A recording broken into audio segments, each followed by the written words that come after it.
Alvin, ang sundalo. Credit to the author. 574 hanggang 80. Ang mga pangalan po na nandito ay galing sa mga name generator. Kaya kung meron man pagkakatulad sa mga pangalan ng totoong tao o lugar, ito ay tunay na hindi sinasadya. Bukod doon, Pavilion Master, itong Grade 4 Spirit Sword ay hindi nagbibigay ng amplification na 59%. Napatingin ng matanda sa middle-aged na lalaki, at tila may naisip ito. Hindi ito nagbibigay ng amplification na 59%. Sumimangot ang nasa katanghaliang lalaki, at pagkatapos ay pinalaki niya muli ang Spirit Sword sa kanyang kamay. Baka nagkakamali ako. Ang Spirit Sword na ito ay may mapanlinlang na anyo. Hindi. Umiling ang matanda at tumawa ng mapait. Pavilion Master, ang Spirit Sword na ito ay hindi lamang nagbibigay ng amplification na 59%. Nakakapagbigay ito ng amplification na 60%. 60%. Ang mga salita ng matanda ay pumasok sa gitnang may edad na lalaki, at tila isang kulog na naging dahilan ng pagkatulala ng nasa middle-aged. Isang 60% amplification. Sa ilang sandali, ang nasa katanghaliang gulang na lalaki ay may seryosong ekspresyon habang hawak niya ang espada at sinubukan ito. Kasabay ng kanyang origin energy na umaagos sa espada sa kanyang kamay, ang sinaunang may sungay na dragon at sinaunang mammoth na silhouette ay lumitaw sa itaas niya. Sa huli, sa wakas ay nakumpirma niya ito. Talagang nagbibigay ito ng 60% amplification. Agad na namula ang mukha ng nasa katanghaliang lalaki, at ang kanyang mga mata na nakatingin sa espiritong espada sa kanyang kamay ay kumikislap na may nakasisilaw na maliwanag na liwanag. Tumaas at bumagsak ang kanyang dibdib na parang umuusok, at mahirap para sa kanya na kumalma kahit na pagkatapos ng mahabang panahon. Hindi na nagulat ang matanda sa pagkawala ng katahimikan ng middle-aged man. Sa ganang kanya, ang Pavilion Master ay isang Grade 4 na weapons craftsman, at nang ang Pavilion Master ay nakakita ng Grade 4 na spirit weapon na may ganoong nakakatakot na amplification, natural para sa Pavilion Master na mag-alab sa Pononibik. Ano ang ibinigay ng binatang iyon bilang gantimpala sa espiritong espadang ito? Napatingin ang nasa katanghaliang lalaki sa matanda na may nagbabagang tingin habang nagtatanong. Kung maaari, gusto niyang makuha itong Grade 4 Spirit Sword. Kung ang isang Grade 4 na Spirit Sword na nagbigay ng amplification na 60% ay nahulog sa kanyang mga kamay, pagkatapos niyang maingat na pag-aralan ito, marahil ay mapapabuti niya ang kanyang pagkamit sa Tao of Weapons Refinement. Marahil, magagawa niyang pinuhin ang isang spirit weapon na may 59% amplification dahil dito, o kahit na pinuhin ang isang Grade 4 na spirit weapon na may 60% amplification. Pavilion Master, ang hinahanap ng binata ay isang uri ng medicinal material. Tinawag niya ang medicinal material na iyon bilang ageless root. Sagot ng matanda. Ageless root? Kumunat ang noo ng middle-aged na lalaki. Ano yon? Hindi ko pa narinig. Kahit na ang Pavilion Master ay hindi pa ito narinig. Natigilan ang matanda. Sa abot ng kanyang pag-aalala, ito ay isang lubhang hindi kapani-paniwalang bagay. Ang Pavilion Master ay isang nangungunang figure na nakatayo sa tuktok ng Dark Cloud Dynasty. Logically speaking, may ilang bagay na hindi alam ng Pavilion Master. Sinabi ba niya kung anong mga katangian ang taglay ng medicinal material? Patuloy sa pagtatanong ng middle-aged man. Oo. Tumango ang matanda, at sa kanya ipinasa ang lahat ng sinabi ng binata na nakadamit violet kanina. Hindi lang iyon, kinopya pa ng matanda ang mga aksyon ni Alvin at inilabas ang ageless root. Ang mga katangian ng ageless root ay lubos na halata, at ito ay ganap na nabuo. Ang isang ordinaryong material na panggamot ng estado ng ugat ay lubos na hindi nagagawang lumaki sa ganitong hitsura. Anong kakaibang material na panggamot? Naningkit ang mata ng middle-aged at bahagya siyang nagulat. Sa isang sulyap pa lang, naunawaan na niya na ang gamot na ito ay hindi pangkaraniwan. Natural na hindi alam ni Alvin kung ano ang nangyari sa Treasure Gathering Pavilion pagkatapos niyang umalis. Sa kasalukuyan, nakaupo siya sa tabi ng bintana sa isang restaurant sa Milky Way City, at tinitingnan niya ang mga tao sa abalang kalye at ang void prying stage na mga martial artist at mga demonyong hayop na dumaan sa kalangitan. Nagtataka ako kung nasaan na ang munting lalaking iyon, si Little Gold. Ang mga mata ni Alvin ay may bahagyang pag-aalala. Ang maliit na gintong daga ay palaging masama sa direksyon at natangay pa nga ng sandstorm, at naging sanhi ito ng labis na pag-aalala ni Alvin. Hindi nagtagal, dumating na ang mga mabangong ulam. Ngunit si Alvin sa halip ay walang gana. Sa susunod na walang oras, ang mga bisita sa restaurant ay lalong dumami, at sa parehong oras, ito ay naging mataong. Hoy! Narinig mo ba? Ang isang gawain na inilabas ng Treasure Gathering Pavilion kalahating oras na ang nakalipas ay nag-aalok ng gantimpala para sa isang pambihirang material na panggamot. Nakaupo lang ang isang middle-aged na lalaki bago sinabi sa kasama niya sa iisang table. Hindi ba madalas na nag-aalok ang mga tao ng reward para sa mga panggamot na materyales sa Treasure Gathering Pavilion? Ano ang kakaiba doon? Itinuring ito ng kanyang kasama na hindi niya napansin. Hehe. May hindi ka alam. Umiling ang middle-aged na lalaki. Alam mo ba kung ano ang gantimpala para sa materyal na panggamot? Ano ito? Napukaw ang kuryosidad ng huli. Isang grade 4 spirit sword. Ang nasa katanghaliang gulang na lalaki ay malinaw na nagsalita sa mga salita na lubhang nakakagulat. Ano? Agad na nagkagulo ang punong restaurant. Isang grade 4 spirit sword bilang gantimpala para sa isang panggamot na materyal. Totoo ba talaga ito? Maraming mga customer sa restaurant ang bahagyang hindi naniwala. Sa ganang kanila, gaano kabihira ang isang grade 4 na spirit weapon? Paano maihahambing dito ang isang materyal na panggagamot lamang?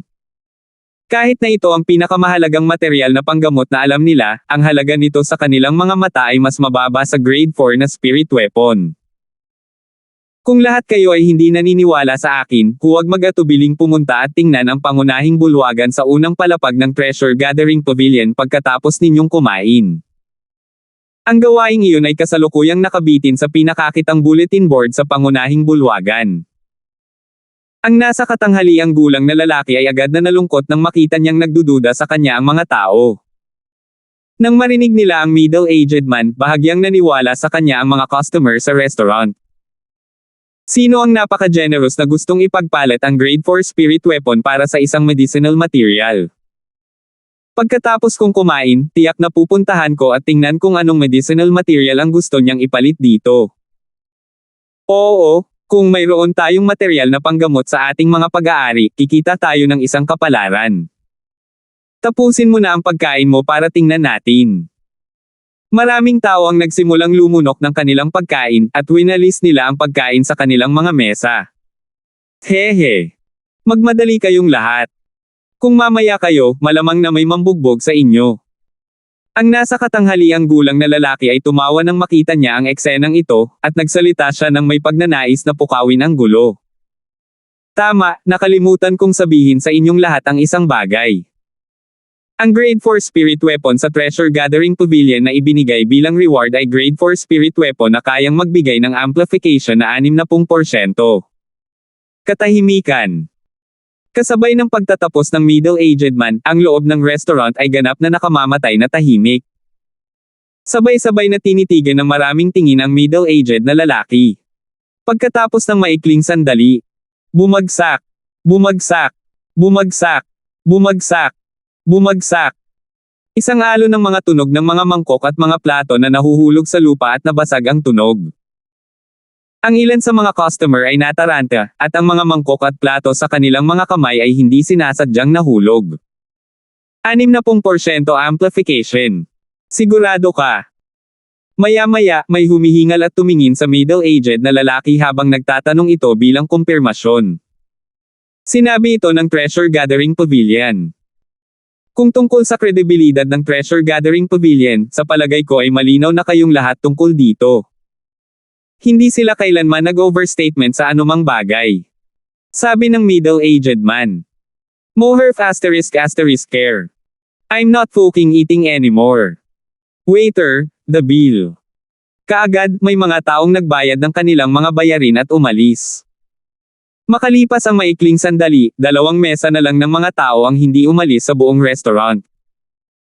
Bukod sa mesa ng nasa katanghaliang lalaki, ang mesa na lang ni Alvin ang natitira. Sa kasalukuyan, ang dalawang mesa na ito ay tila namumukod tangi.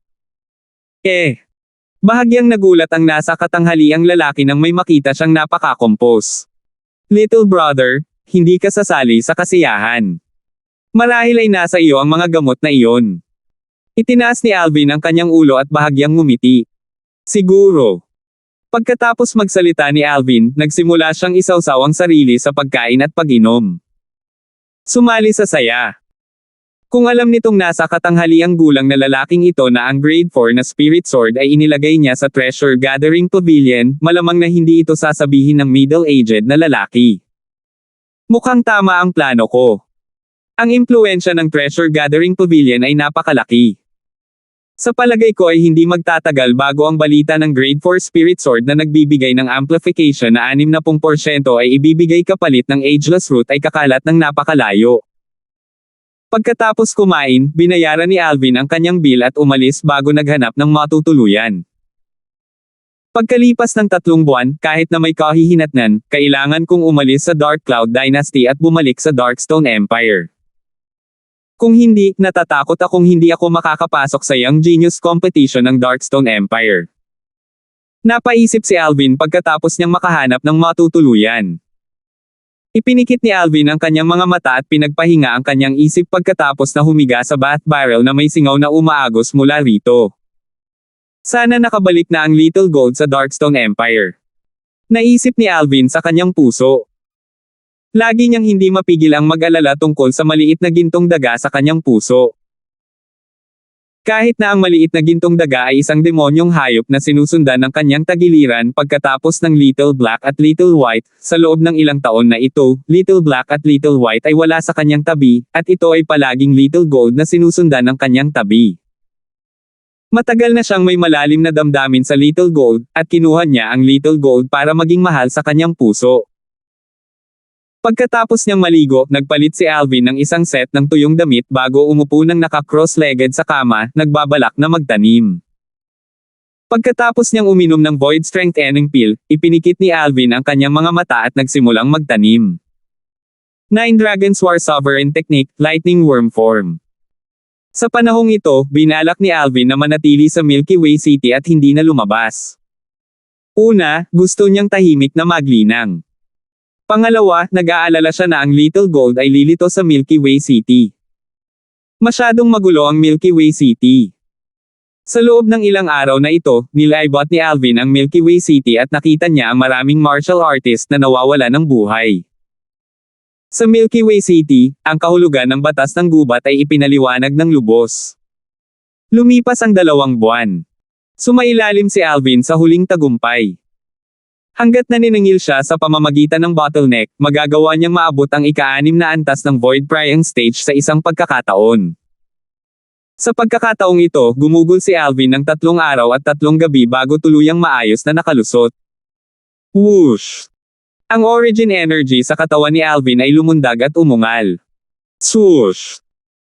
Habang tinitingnan niya ang 8,000 sinaunang mammoth na silhouette na namuo sa langit sa itaas niya pagkatapos na gumulong ang enerhiya ng langit at lupa. Si Alvin ay nagpahayag ng isang maliit na ngiti. Nakalusot na rin ako sa wakas. Tuwang-tuwa ang mood ni Alvin. Ang susunod na ika-7 antas ng Void Prying Stage ay isa pang critical na threshold. Kung walang mangyayaring hindi inaasahan, natatakot ako na imposibleng makalusot ako bago magsimula ang Young Genius Competition ng Darkstone Empire. Ito ay isang bagay na alam ni Alvin sa kanyang puso. Sana magkaroon ng ilang mga lead sa Ageless Root. Ang Rebirth Pill ay isang turning point para sa kanya, ngunit sa kasamaang palad, kailangan muna niyang hanapin ang Ageless Root para pinuhin ang Rebirth Pill. Kung hindi, ang lahat ng ito ay magiging panaginip lamang. Kailangan kong umalis sa 1 buwan mula ngayon. Mag-iikot ako sa buwang ito at tingnan kung nakarating na ang Little Gold sa Milky Way City. Sa sumunod na buwan, bukod sa paglilinang, lumipat si Alvin sa buong Milky Way City. Siyempre, hindi siya mismo ang gumawa ng gulo, at sinadya niyang iwasan ang mga martial artist na iyon sa ika-9 na antas ng Void Prying Stage o mas mataas. Kung ang isang martial artist na nasa ibaba ng ika-9 na antas ng Void Prying Stage ay nasaktan siya, hindi siya magpipigil at direktang papatayin ang martial artist ng mabilis. Sa kasalukuyan, ang cultivation ni Alvin ay umabot na sa ika-6 na antas ng Void Prying Stage, at ang kanyang spiritual force ay itinulak sa ika-8 antas ng Void Prying Stage. Hanggat hindi sila inscription masters, kaya niyang patayin ang lahat ng martial artists sa ibaba ng ika-9 na antas ng Void Prying Stage. Bang! Isang bangkay ang nahulog sa harap ni Alvin. Ito ay isang ika-8 antas ng Void Prying Stage martial artist na nakaintindi ng advanced force.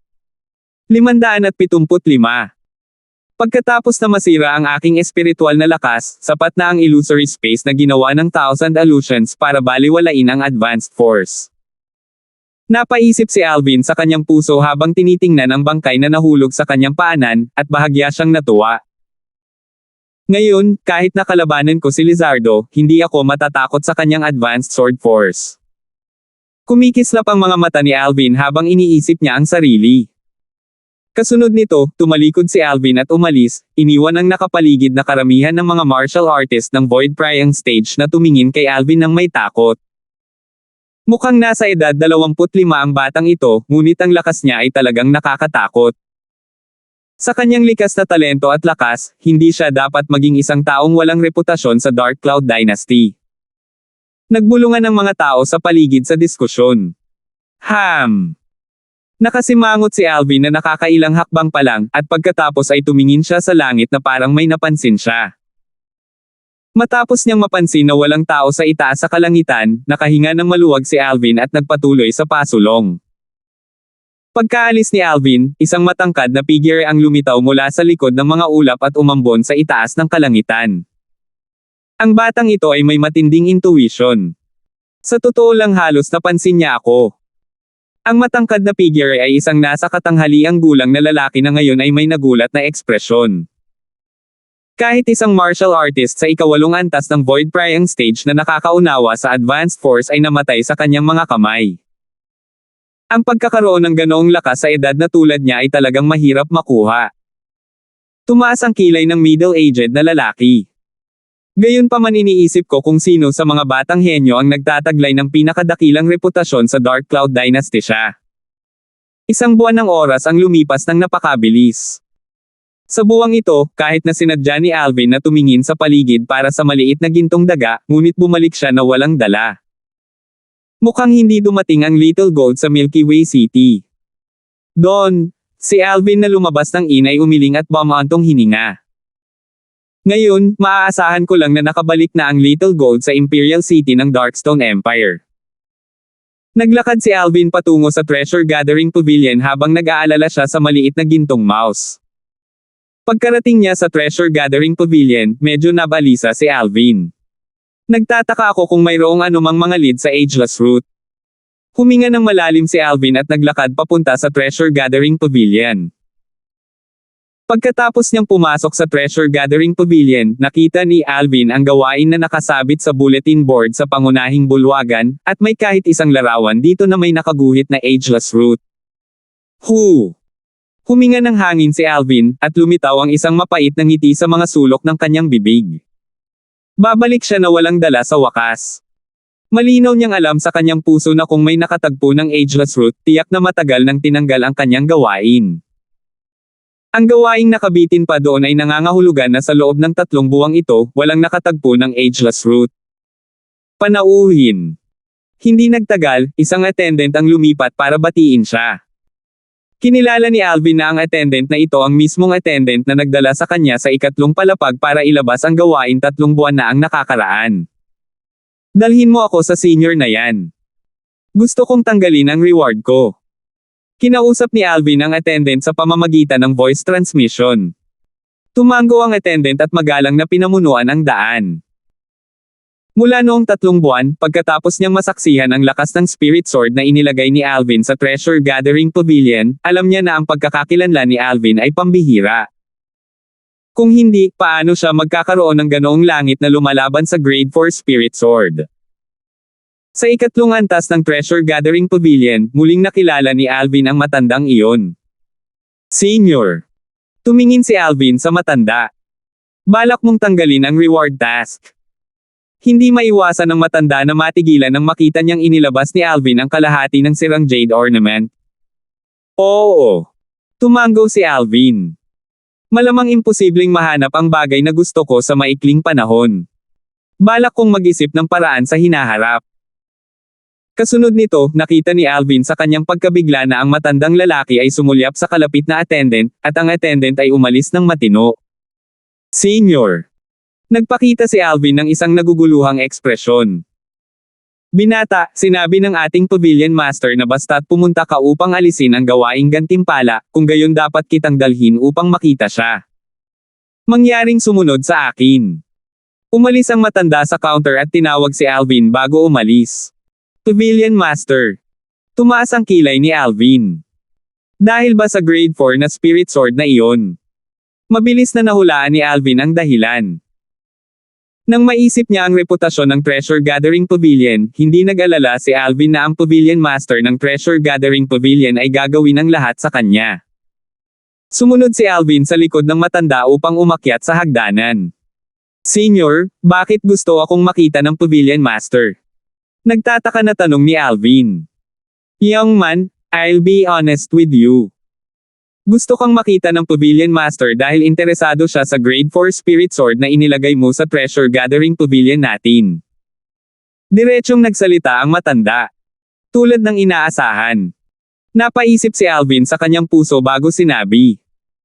Senior, kung mahahanap ng Pavilion Master ang Ageless Root, natural na ibibigay ko sa kanya ang Grade 4 Spirit Sword. Umiling ang matanda at ngumiti, ngunit hindi ito umimik. Sa walang oras, dinala ng matanda si Alvin sa ikalimang palapag. Tumayo ang matanda sa labas at magalang na nagsalita. Pavilion Master, dumating na ang bisitang naglagay ng Grade 4 na Spirit Sword. Pasok po kayo. Isang matinong boses ang narinig. Bagamat wala itong origin energy, naging sanhi pa rin ito ng pagyanig sa isip ni Alvin. Anong malalim na paglilinang? Nagsikip ang mga mag-aaral ni Alvin. Bata, pakipasok, sabi ng matanda kay Alvin. Samantalang siya mismo sa halip ay nakatayo sa gilid na parang guardian. Pumasok si Alvin nang may malalaking hakbang. Isang matangkad na lalaking nasa katanghaliang gulang na nakasuot ng asul na damit na nakatayong parang estatwa. Umunat ang espiritual na lakas ni Alvin upang yakapin ang nasa katanghaliang gulang na lalaki. Ito. Hindi nagtagal, nagsikip ang mga mag-aaral ni Alvin. Napansin niya na ang kanyang espiritual na lakas ay natunaw sa katawan ng nasa katanghaliang gulang na para bang ito ay napunta sa isang bola ng bulak, at walang lugar na mapuwersa. Binigyan siya nito ng misteryoso at hindi maarak na pakiramdam. Pwede ba? Nagulat si Alvin sa kanyang isipan, at pagkatapos ng isang pag-iisip na lumitaw sa kanyang isipan, mahirap na itong pigilan pa. Natatakot ako na isang eksperto lamang sa void interpretation stage ang maaaring maging sanhi ng pagkawala ng epekto ng aking espiritual na lakas. Palihim na napabuntong hininga si Alvin. Isang eksperto sa void interpretation stage. Inilagay mo ang grade 4 na spirit sword sa aking treasure gathering pavilion. Sa sandaling ito, lumingon ang nasa katanghaliang lalaki, at ang kanyang matigas na mukha ay humarap kay Alvin habang nagtatanong. Oo. Tumango si Alvin. Whoosh! Ang nasa katanghaliang gulang na lalaki ay nagtaas ng kanyang kamay, at isang espiritong espada ang lumitaw mula sa manipis na hangin. Nalaman ni Alvin na ang spirit sword na ito ay ang grade 4 na spirit sword na inilagay niya sa treasure gathering pavilion. Diretso ako sa punto. Tumingin ang nasa katanghaliang lalaki kay Alvin at tapat na nagsalita. Mas interesado ako sa spirit sword na ito. Ngunit pansamantalang hindi ko mahanap ang ageless root na gusto mo. Sumimangot si Alvin. Ang eksperto sa void interpretation stage na ito ay hindi mag-iisip na gumamit ng lakas para apihin siya at puwersahang agawin ang kanyang grade 4 spirit sword, tama ba? Sa madaling panahon, nalaman ni Alvin na na-overthought niya ang mga bagay-bagay. Paano ito? Ipahiram sa akin itong grade 4 na spirit sword sa loob ng 3 taon. Para makabawi sa pagkawala mo, maaari kong pinuhin ang isa pang ordinaryong grade 4 na spirit sword para sa iyo at isa pang 2 espiritong bunga. Hindi umimik ang nasa katanghaliang lalaki. Pahiram ng 3 taon. Gumawa ng isang grade 4 spirit sword at 2 spirit fruit. Ikaw. Grade 4 weapons craftsman ka. Nag-react si Alvin sa kahulugan sa likod ng mga salita ng nasa katanghaliang gulang na lalaki at nagsalita ng may bahagyang pagkagulat. His. Halos sa sandaling matapos magsalita si Alvin, isang hibla ng asol na apoy ang lumitaw sa kamay ng nasa katanghaliang gulang na lalaki na may isang pitik ng kanyang palad. Ang kulay asul na apoy ay nagngangalit at hindi mapakali. Ito ay isang grade 4 weapon flame. Ang weapon flame na partikular sa isang grade 4 na weapons craftsman. Oo, grade 4 akong weapons craftsman. Tumango ang middle-aged na lalaki. Kaya sa ganitong paraan, gusto ng Pavilion Master na hiramin ang aking grade 4 spirit sword para pag-aralan ito. Alvin dumiretso sa puso ng bagay. Nahulaan niya ang intensyon ng Pavilion Master, ito ay walang iba kundi dahil ang grade 4 na spirit sword na inilagay niya sa Treasure Gathering Pavilion ay nagtataglay ng amplification na 60%, kaya gusto ng Pavilion Master na pag-aralan ang kalaliman sa loob nito at pagbutihin ang kanyang sariling antas ng kakayahan sa pagpipino ng armas. Eksakto. Tumango ang middle-aged na lalaki, at saka siya nagtanong. Sumasang-ayon ka ba sa mga kondisyon ko? Hanggat pumayag ka, ibibigay ko sa iyo ang kabayaran ngayon din. Bukod dyan, sa loob ng 3 taon na ito, gagawin ko ang lahat para tulungan kang hanapin ang ageless root na iyon. Hindi na kailangang sabihin, ang mga kondisyon ng Treasure Gathering Pavilions Pavilion Master ay napuno ng tukso, at naging dahilan para mahirapan si Alvin na labanan. Pavilion Master, gusto kong malaman kung anong spirit fruit ang gusto mong ibigay sa akin. Tanong ni Alvin. Void Reserve Fruit, Spirit Void Fruit. Mabagal na nagsalita ang Pavilion Master. Biglang nagningning ang mga mata ni Alvin nang marinig niya ito. Ang Void Reserve Fruit ay isang mahalagang espiritong prutas na nakapagpabuti sa paglilinang ng isang Void Prying Stage na martial artist, at hindi ito mababa kung ikukumpara sa Void Refining Fruit na nakonsumo niya noon. Kung tungkol sa Spirit Void Fruit, ito ay mas nakakagulat. Ito ay isang espiritong prutas na ginamit ng mga martial artist ng Void Initiation Stage upang mapabuti ang kanilang paglilinang, at may posibilidad na ang isang Void Prying Stage na martial artist ay sasabog mula sa nakakulong na enerhiya kapag pilit itong ubusin ng martial artist. Hindi kailanman naubos ni Alvin ang parehong mga bunga ng espirito sa nakaraan, at para kay Alvin, walang alinlangang mahalagang mga kayamanan ang mga ito. Hiramin mo ang grade 4 kong spirit sword sa loob ng 3 taon, at bilang kapalit, bibigyan niya ako ng ordinaryong grade 4 na spirit sword at 2 spirit fruit. Bukod doon, tutulungan din niya akong hanapin ang ageless root. Sa sandaling ito, sumabog si Alvin sa kagalakan sa kanyang puso. Para sa kanya, ito ay isang napakahusay na bagay. Kung grade 4 lang itong spirit weapon, at hanggat nasa kanya ang mga materyales, maaari niya itong pinuhin anumang oras. Ngunit ang Void Reserve Fruit at Spirit Void Fruit ay mahalagang kayamanan na makukuha lamang ng swerte ngunit hindi hinahanap. Paano naman? Sa pagtaas ng kanyang kamay, 2 espiritong bunga ang lumitaw sa kamay ng Pavilion Master. Bukod doon, mayroon ding isa pang spirit sword. Pavilion Master. Tumingin si Alvin sa Pavilion Master. Sumasang-ayon ako sa iyong mga kondisyon. Ang Pavilion Master ay orihinal na bahagyang nabalisa. Pagkatapos ng lahat, bagamat binayaran niya si Alvin ng isang grade 4 na spirit weapon at 2 spirit fruit. Ngunit para sa kanya, ang halaga ng grade 4 na spirit sword na nagbigay ng amplification na 60% ay mas mataas kaysa sa halaga ng mga bagay na ibinigay niya kay Alvin. Dahil sa pagsang-ayon ni Alvin, nakahinga siya ng maluwag. Pavilion Master, guguluhin kita sa paghahanap sa ageless root. Bahagyang ngumiti si Alvin at pagkatapos ay casual na iniligpit ang grade 4 na spirit sword at mga spirit fruit na ipinasa sa kanya ng Pavilion Master. Ang mga materyales ng spirit weapon na ito ay hindi masama. Kung muli ko itong pinuhin, ito ay magkakaroon din ng amplification na 60%. Naisip ni Alvin sa kanyang puso.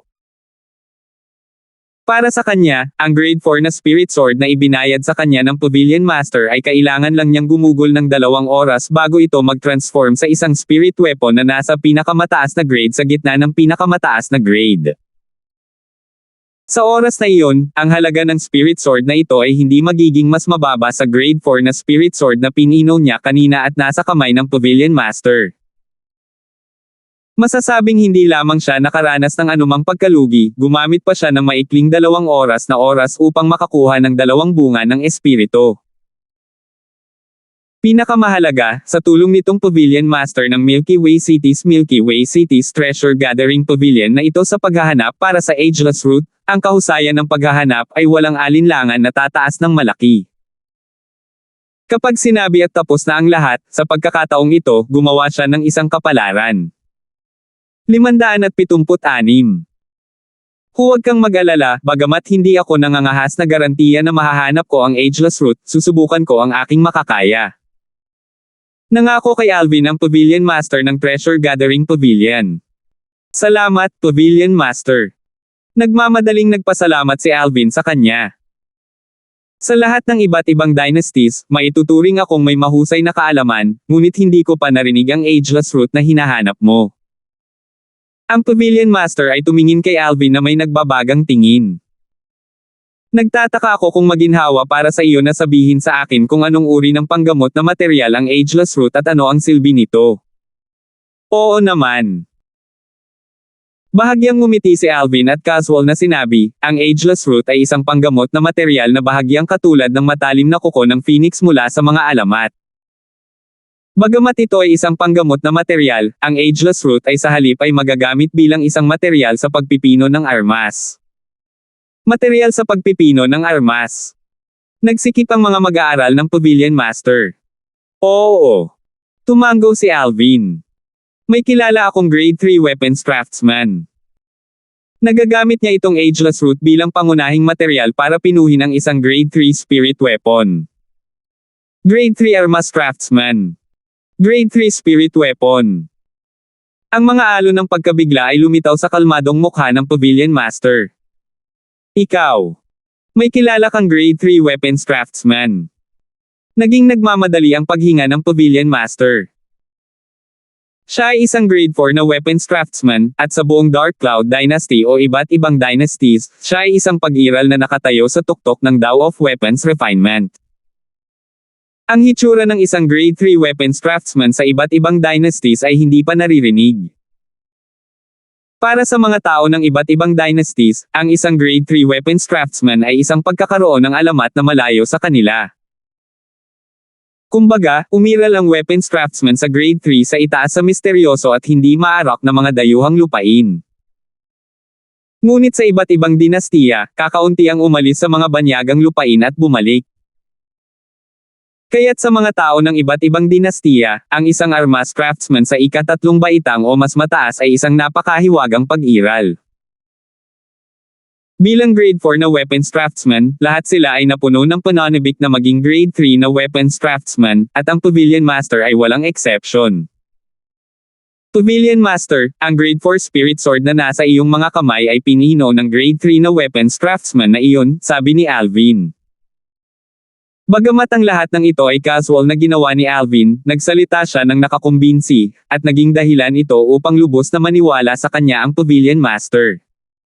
No wonder. No wonder.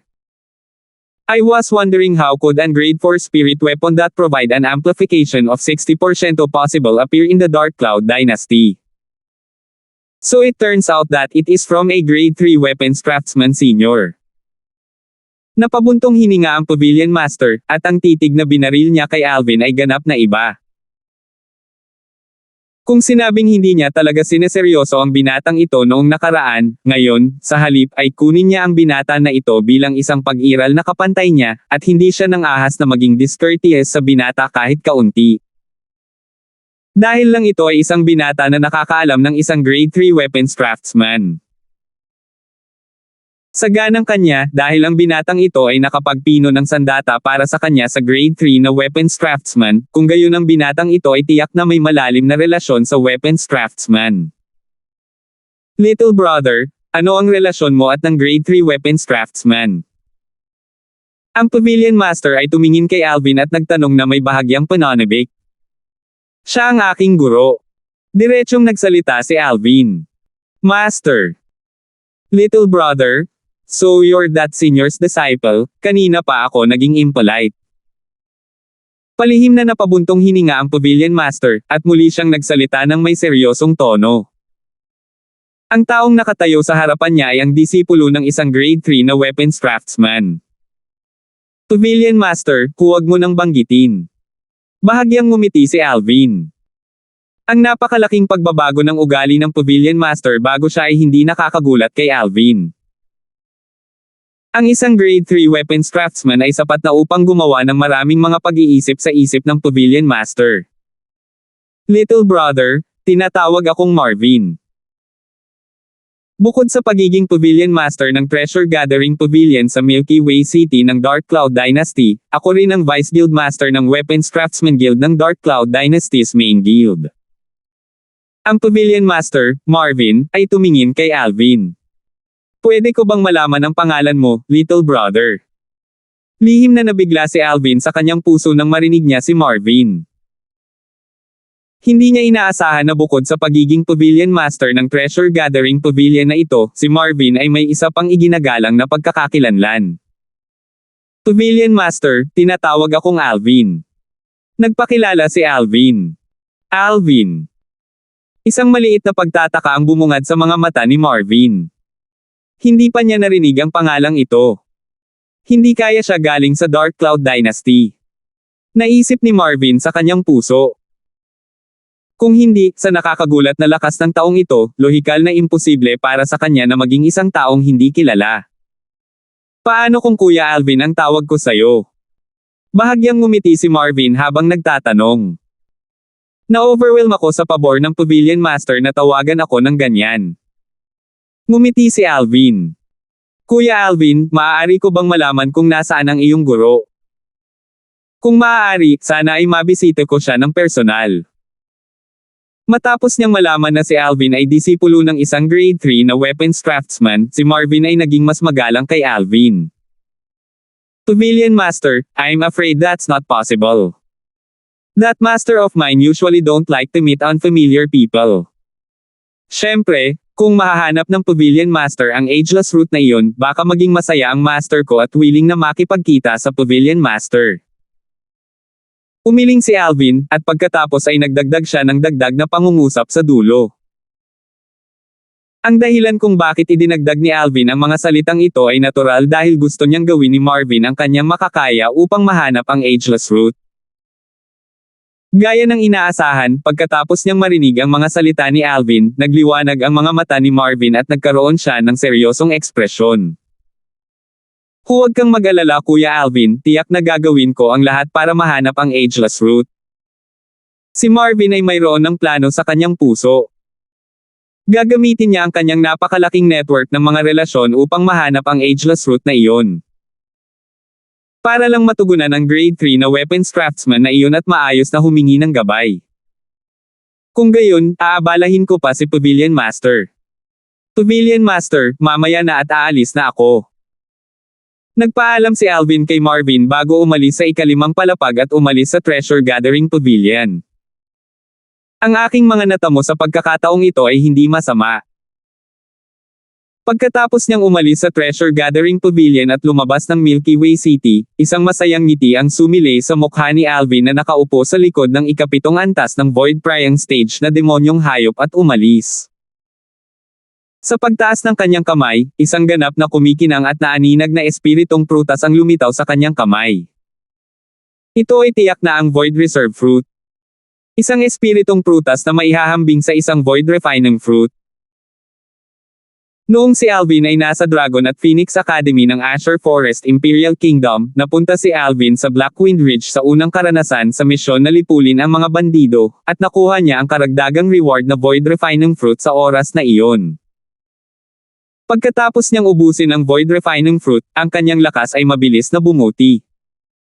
Maging masunurin. Napansin ni Alvin na pagkatapos niyang kunin ang Void Reserve Fruit, ang demonyong hayop sa ilalim niya ay bahagyang hindi mapakali. Malinaw, ito ay iginuhit ng Void Reserve Fruit.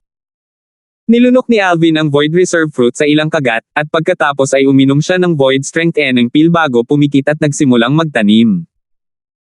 9 Dragon's War Sovereign Technique, Lightning Worm Form.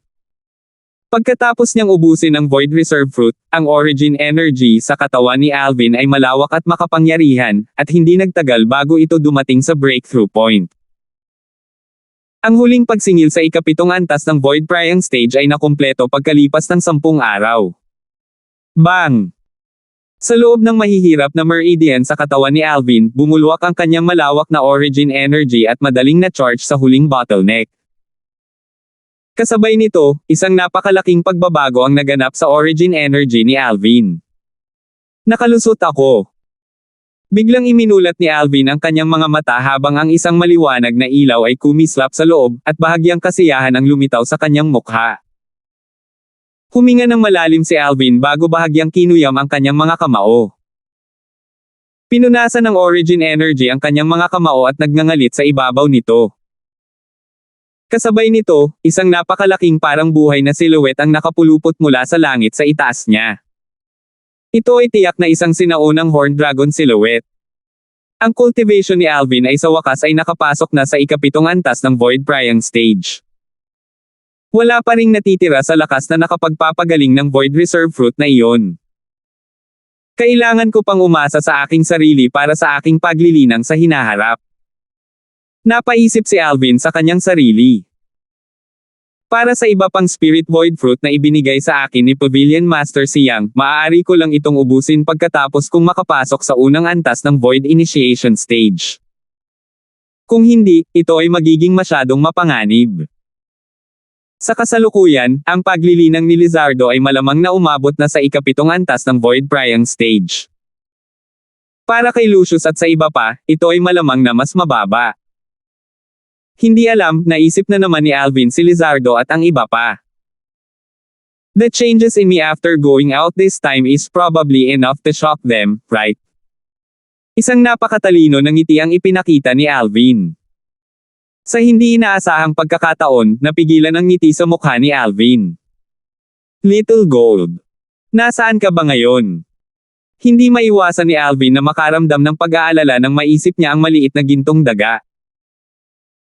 Sa kanyang mga mata, ang maliit na gintong daga ay walang kaunting direksyon, at ang pagnanais na bumalik siya sa Imperial City ng Darkstone Empire ng mag-isa ay tila medyo mahirap. Sana marunong siyang humingi ng paraan sa isang human martial artist. Mapapaginhawa lamang ni Alvin ang kanyang sarili sa ganitong paraan. Sa sumunod na paglalakbay, si Alvin ay puno ng pag-aalala, at siya ay bahagyang nawala ng gana sa paglilinang. Malapit na akong makarating sa Imperial City sa kalahating buwan pa. Pagkaraan ng ilang buwan, nag-isip sa kanyang puso si Alvin na pumasok sa teritoryo ng Darkstone Empire. Sa pagbabalik, tuwid na daan ang tinahak ni Alvin, kaya napakahusay nito. Ang kompetisyon ng Young Genius ng Darkstone Empire ay nasa 1 buwan mula ngayon. Darating ako sa tamang oras para gawin ito. Nakahinga ng maluwag si Alvin. Sa kasalukuyan, ang Alvin ay nasa hilagang bahagi ng Darkstone Empire, samantalang, isang hindi inaasahang panauhin ang dumating sa southern area ng Darkstone Empire. Swoosh! Isang figure sa dilaw na damit ang kumikislap sa kalangitan na may napakabilis na bilis. Kahit saan dumaan ang figure, ang mga ulap at ambon ay nayanig at tila naging isang makalangit na daan. Ang taong nagmamadali sa ganoong paraan ay isang batang babae na may dilaw na damit na mukhang nasa edad 16, ang kanyang hitsura ay parang inukit na jade, at siya ay napakaganda. Mula sa murang mukha ng dalaga, malalaman ng isa na kapag nag-mature na siya sa hinaharap, tiyak na magiging isang drop-dead na napakarilag na kagandahan. His, biglang may narinig na dalawang liwanag na tunog mula sa ilalim ng manggas ng batang babae na nakadamit na dilaw. Kasunod nito, dalawang maliliit na ulo ang nakaalis mula doon. Ito ay tiyak na dalawang maliliit na sawa. Ang dalawang maliliit na sawa ay itim at puti ayon sa pagkakasunod-sunod. Ang una ay may gintong solong sungay sa ulo nito, ang huli ay may pilak na solong sungay sa ulo nito. Little black, little white. Malapit na nating makita si Kuya Alvin. Hinimas-himas ng dalaga ang maliliit na ulo ng dalawang maliliit na sawa habang bahagyang ngumiti. His, Biglang nagtaas ng ulo ang maliit na puting sawa para tingnan ang dalaga, at ang mga mata nito ay naglabas ng bahagyang pag-aalala. Huwag kang mag-alala. Bahagyang umiling ang dalaga. Si Numi ay nararapat na hindi na munang maghanap sa atin. Ngunit, pagkatapos niyang ayusin ang kanyang negosyo dito, malamang ay darating siya upang hanapin tayo. Sa oras na iyon, kailangan nating umalis muli. His. Ibinagsak ng dalawang maliliit na sawa ang kanilang maliliit na ulo, at sila ay bahagyang nanlumo. Huwag kang mag-alala. Tiyak na lalabas ulit ako sa hinaharap, at dadalhin ko kayong dalawa para hanapin si Kuya Alvin. Nang marinig nila ang saad ng dalaga, muling tumahimik ang dalawang sawa. 577. Darkstone Empire, Imperial City. Dahil malapit na ang Young Genius Competition, maraming hindi pamilyar na mukha sa Imperial City. Ang mga hindi pamilyar na mukha na ito ay mula sa iba't ibang kapangyarihan ng Darkstone Empire, o mula sa iba't ibang Imperial Kingdom sa ilalim ng Darkstone Empire. Nitong mga nakaraang araw, nagsimulang maging abala ang mga bantay ng Imperial City. Dahil madalas na sumiklab ang mga labanan sa buong Imperial City. Ang mga labanang ito ay kadalasang sanhi ng mga batang henyo mula sa iba't ibang kapangyarihan na natipon sa Imperial City.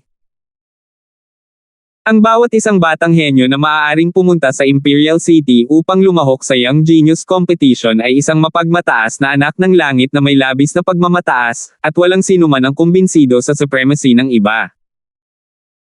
Kasabay ng palapit na lapit ng Young Genius Competition, muling bumalik sa katahimikan ang Imperial City. Kumbaga, ang Young Genius Competition na magsisimula 3 araw mula ngayon ay gaganapin sa plaza sa gitna ng Imperial City. I wonder if it's true. Kung totoo, dapat talaga akong sumali para panoorin ang kaguluhan. Nakumpirma na, totoo ang balitang ito. Sa kasalukuyan, nagsimula na ang City Guard ng mga combat ring sa square sa gitna ng Imperial City. Kasabay ng papalapit na kompetisyon ng Young Genius, ang Imperial City ng Darkstone Empire ay naging mas mataong sa ingay at kaguluhan. Sa isang maluwang na patio sa Imperial City, ang grupo mula sa Azure Forest Imperial Kingdom ay natipon lahat. Bakit hindi pa bumabalik si Alvin? Magsisimula na ang Young Genius Competition sa loob ng 3 araw. Kumunat ang noo ni Marlon. Si Alvin ay ganap na walang kamalayan na kailangan niyang magdala ng kaluwalhatian sa ating Azure Forest Imperial Kingdom. Talagang hindi ko siya patatawarin kung hindi niya mapalampas ang Young Genius Competition sa pagkakataong ito. Malungkot ang ekspresyon ni Prince Sheng habang ang kanyang mga mata ay naglalabas ng malamig at walang pakialam na liwanag. Kagalang-galang na Elder Colton, kung napalampas ni Alvin ang Young Genius Competition. Kung gayon, sana ay huwag kang makialam kapag pinarusahan ko siya. Ang mga salita ni Prinsipe Sheng ay naging sanhi ng pagiging malungkot kina Lizardo, Lucius, at Henry. Naunawaan nila ang layunin ng pagpatay na nilalaman ng mga salita ni Prinsipe Sheng. Pinukaw ni Prinsipe Sheng ang layuning pumatay kay Alvin. Makalipas ang 3 araw, 9 na combat ring ang nakatayo sa center square ng Imperial City, at isang maluwag na mataas na platform ang nakatayo sa paligid ng 9 na combat ring. Sa mataas na platapormang ito, maayos na nakalagay ang mga mesa at upuan dito, at halatang isa itong lugar na pinagmamasdan. Maaaring isipin na ang lugar na ito sa panunood ay inihanda para sa iba't ibang mga kinatawan at sa iba't ibang kapangyarihan ng Darkstone Empire. Sa labas ng 9 na ring ng labanan, dumagsa ang mga daloy ng mga tao at bumubulusok sa ingay. Sa kasalukuyan, sa walang laman na espasyo sa pagitan ng 9 na singsing ng labanan at ng mataas na plataporma, mayroong maraming mga batang henyo na nakakalat. Sa mga tuntunin ng edad, ang pinakamatanda sa grupong ito ng mga batang henyo ay nasa edad na 36 o 37. Bakit hindi pa dumating si Alvin? Si Lizardo, Lucius, at Henry ay nakatayong magkasama habang nililibot nila ang paligid, ngunit wala silang nakitang bakas ni Alvin. Para naman kay Marlon at Prince Sheng, nakaupo na sila ngayon sa upuan sa mataas na plataporma. Mukhang hindi talaga sineseryoso ni Alvin ang Young Genius Competition na ito. Tiyak na mapapalungkot ko siya kapag bumalik siya. Ang layuning pumatay ay lumabas mula sa mga mata ni Prinsipe Sheng habang nagsasalita siya sa mahinang boses. Prinsipe Sheng, naniniwala ako na hindi sisirain ni Alvin ang kanyang pangako. Tiyak na dahil nakatagpo siya ng isang bagay na hindi pa niya nakikita. Ang mga mata ni Marlon ay naglalaman ng bahagyang pag-aalala na pinaghalo sa loob. Malamig na ungol ni Prinsipe Shen, at naisip niya sa sarili. Mabuti pa kung patay na siya. Sa kasalukuyan, ang mga tao sa mataas na plataporma ay dumami ng parami. Ang mga taong ito ay ang lahat ng mga nakatataas na mula sa iba't ibang kapangyarihan ng Darkstone Empire, at ang mga miyembro ng iba't ibang Imperial Kingdom sa ilalim ng Darkstone Empire. Hindi ba ito ang revered Elder Marlon? Nagulat ang isang matandang lalaki na nakasuot ng Asher na damit matapos mapansin si Marlon. Tiningnan ni Marlon ang matanda na may asul na damit, at lumubog ang mukha nito. Clover. Akala ko hindi kayo darating sa Asher Forest Imperial Kingdom. Ayon sa aking pagkakaalam, ang kahit anong 5 dakilang young masters ng inyong Asher Forest Imperial Kingdom ay mayroon lamang ordinaryong likas na talento. Ang mga sulok ng bibig ni Clover ay pumulupot sa isang maliit na pandidiri. Kahit gaano sila kaordinaryo, hindi sila magiging mababa sa apo mo.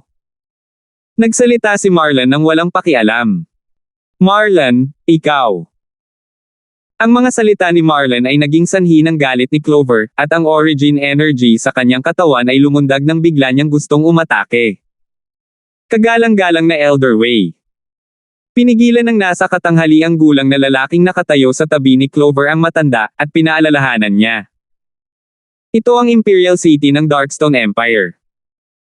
Huminga ng malalim si Clover nang marinig niya ito, at ang origin energy sa kanyang katawan na hindi pa tuluyang bumangon ay unti-unting nawala. Ngunit ang titig na ipinukol niya kay Marlon ay puno ng provokasyon. Whoosh! Biglang gumuho ang mga ulap at ambon sa itaas sa malayong kalangitan. Kasunod nito, lumitaw ang isang marangyang palanquan. May kabuuang 8 martial artists sa Void Prying Stage o sa itaas sa harap at likod ng palanquan, at dinala nila ito sa kanilang mga balikat habang sila ay pumupuno sa papel ng isang may dala. Sa gilid ng palanquan ay isang malaking salita na nakasulat na may katanji tanging pagkakasulat. Yung. Pagkaraan ng maikling sandali, dinala ng 8 Void Prying Stage na martial artist ang palanquan sa gilid ng mataas na plataporma. Ang eksenang ito ay naging sanhi ng maraming mga kabataang henyo mula sa lahat ng dako na natulala. Anong parada? Nagsikip ang mga mag-aaral ni Lucius at nagsalita siya ng may pagtataka. Maaaring ang tao sa palanquan ay ang emperador ng Darkstone Empire. Malamang ay hindi darating ang emperor. Ito ay dapat na isang mahusay na tao sa Darkstone Empire. Umiling si Henry. Si King Yong. Sa sandaling ito, nagsalita si Lizardo. Harry Yong. Natigilan sina Lucius at Henry. Yung King Yong na sinasabing pinakamalapit sa Void Interpretation Stage sa Darkstone Empire. Nagulat si Lucius. Darkstone Empire, King Yong. Matagal na niyang narinig si King Yong. Kumbaga, si King Yong ng Darkstone Empire ang numero 1 eksperto sa Darkstone Empire. Noong maaga pa noong tayo ay bata pa, si King Yong ay kinikilala na ng publiko bilang ang eksperto na pinakamalapit sa Void Interpretation Stage sa Darkstone Empire. Ayon sa akin, parang nakapasok na siya sa Void Interpretation Stage. Sabi ni Henry. Posible naman. Tumango si Lucius. Noong sumikat si Haring Yong, siya ay isang kabataan pa lamang. Ngayon, mahigit 10 taon na ang lumipas, at ang lakas ni Haring Yong ay tiyak na lubhang nakakatakot. Bagamat pareho silang prinsipe. Ang Prince Sheng ng ating Asher Forest Imperial Kingdom ay malayong may kumpara kay King Yong. Ang mga tingin ni Henry ay nakatitig ng maayos sa palanquan sa kalangitan. Ang paggawa ng 8 Void Prying Stage na mga martial artist na kusang loob na maging tagapagdala ng kanyang palanquan, ang gayong parada ay hindi isang bagay na maaaring tangkilikin ng sinuman. Pagbati, Harry Yong. Samantala, ang mga kinatawan ng iba't ibang kapangyarihan at Imperial Kingdom sa mataas na plataporma ay tumayo at magalang na yumuko sa palankuan. Sina Marlon at Prinsipe Sheng ay kasama rin nila. Si Prinsipe Sheng na ang mukha ay natatakpan ng layuning pumatay nang banggitin niya si Alvin kanina ay may mapagpakumbabang ekspresyon na ngayon kapag kaharap ang palankuan na ito. Samantala, nabuksan ang kurtina ng palankuan at dahan-daang lumabas ang isang matangkad na figure. Ito ay isang nasa katanghaliang gulang na lalaki na nakasuot ng puting damit na may gintong mga gilid, ang kanyang ekspresyon ay matatag, at naglabas siya ng marangal na aura mula sa pagitan ng kanyang mga kilay. May kitang-kitang pulang nunal sa pagitan ng kanyang mga kilay. Ito talaga ang numero 1 eksperto ng Darkstone Empire. Haring Yong. Pagkaalis ni Haring Yong sa palawit. Mabuhay si Haring Yong. Samantala, ang mga taong nakatayo sa labas ng siyam na combat ring ay magalang na yumuko kay Haring Yong. Inilibot ni Haring Yong ang paligid at walang pakialam na tumango, at pagkatapos ay bumaba siya sa mataas na plataporma na may kalmadong ekspresyon bago umupo sa upuan sa pinakasentro. Dapat dumating na ang mga batang henyo na dinala ng iba't ibang kinatawan, di ba? Lumitaw ang tingin ni King Yong sa iba't ibang kinatawan sa mataas na plataporma. For a time, bukod kina Marlon at Prince Sheng ng Azure Forest Imperial Kingdom, lahat ng iba ay tumango. Sa di malamang oras, silang dalawa ang naging sentro ng atensyon. Ano? Hindi pa dumarating ang batang henyo na dala ninyong dalawa. Tumingin si Haring Yong kina Marlon at Prinsipe Sheng habang walang pakialam na nagtanong. Bagamat kalmado ang kanyang tono, ngunit may bakas ng pressure mula rito ang naramdaman ng mga taong naruroon. King Yong, kami. Bago si Haring Yong, nakaramdam ng matinding pressure si Marlon, at huminga siya ng malalim bago nagplanong magpaliwanag. Ngunit hindi pa siya tapos magsalita ay itikom niya ang kanyang bibig. Whoosh! Sa itaas ng kalangitan, ang isang kulay violet na figure ay tila nag-transform sa isang kulay violet na kidlat na agad na kumislap at bumaba sa bakanteng espasyo sa pagitan ng mataas na plataporma at ng siyam na singsing ng labanan. Alvin. Lumiwanag ang tingin ni Marlon, at pagkatapos ay tumingin siya kay Haring Yong at magalang na sinabi, Haring Yong, dumating na ang lahat ng mga batang henyo ng ating Azure Forest Imperial Kingdom. Walang pakialam na tumango si Haring Yong at inalis ang tingin kay Marlon. Samantala, ang napakaraming tingin ng mga taong naruroon ay bumaba sa kikaidating lang na kulay violet na binata, at mas lalo silang nabigla sa kaedad ng binata na nakadamit ng violet. Ang binatang ito, na mukhang nasa 25 taong gulang lang, ay isa sa mga batang henyo ng Azure Forest Imperial Kingdom na dumating para lumahok sa Young Genius Competition. Ang iba't ibang Imperial Kingdom sa ilalim ng ating Darkstone Empire ay nagtataglay lamang ng 5 posisyon bawat isa. 2 kabataang lalaki na wala pang 30 taong gulang ang talagang nagmula sa Azure Forest Imperial Kingdom na ito. Mukhang ang Azure Forest Imperial Kingdom na ito ay talagang kulang sa mga mahuhusay na tao. Oo. Kung hindi ito sa lawak ng pagpapahintulot sa 2 kabataang lalaki na agawin ang mga posisyon para lumahok sa Young Genius Competition ng Empire.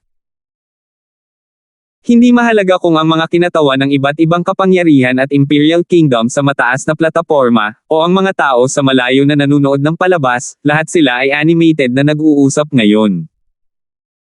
Marlon, mukhang kulang talaga sa mga taong may talento ang iyong Azure Forest Imperial Kingdom.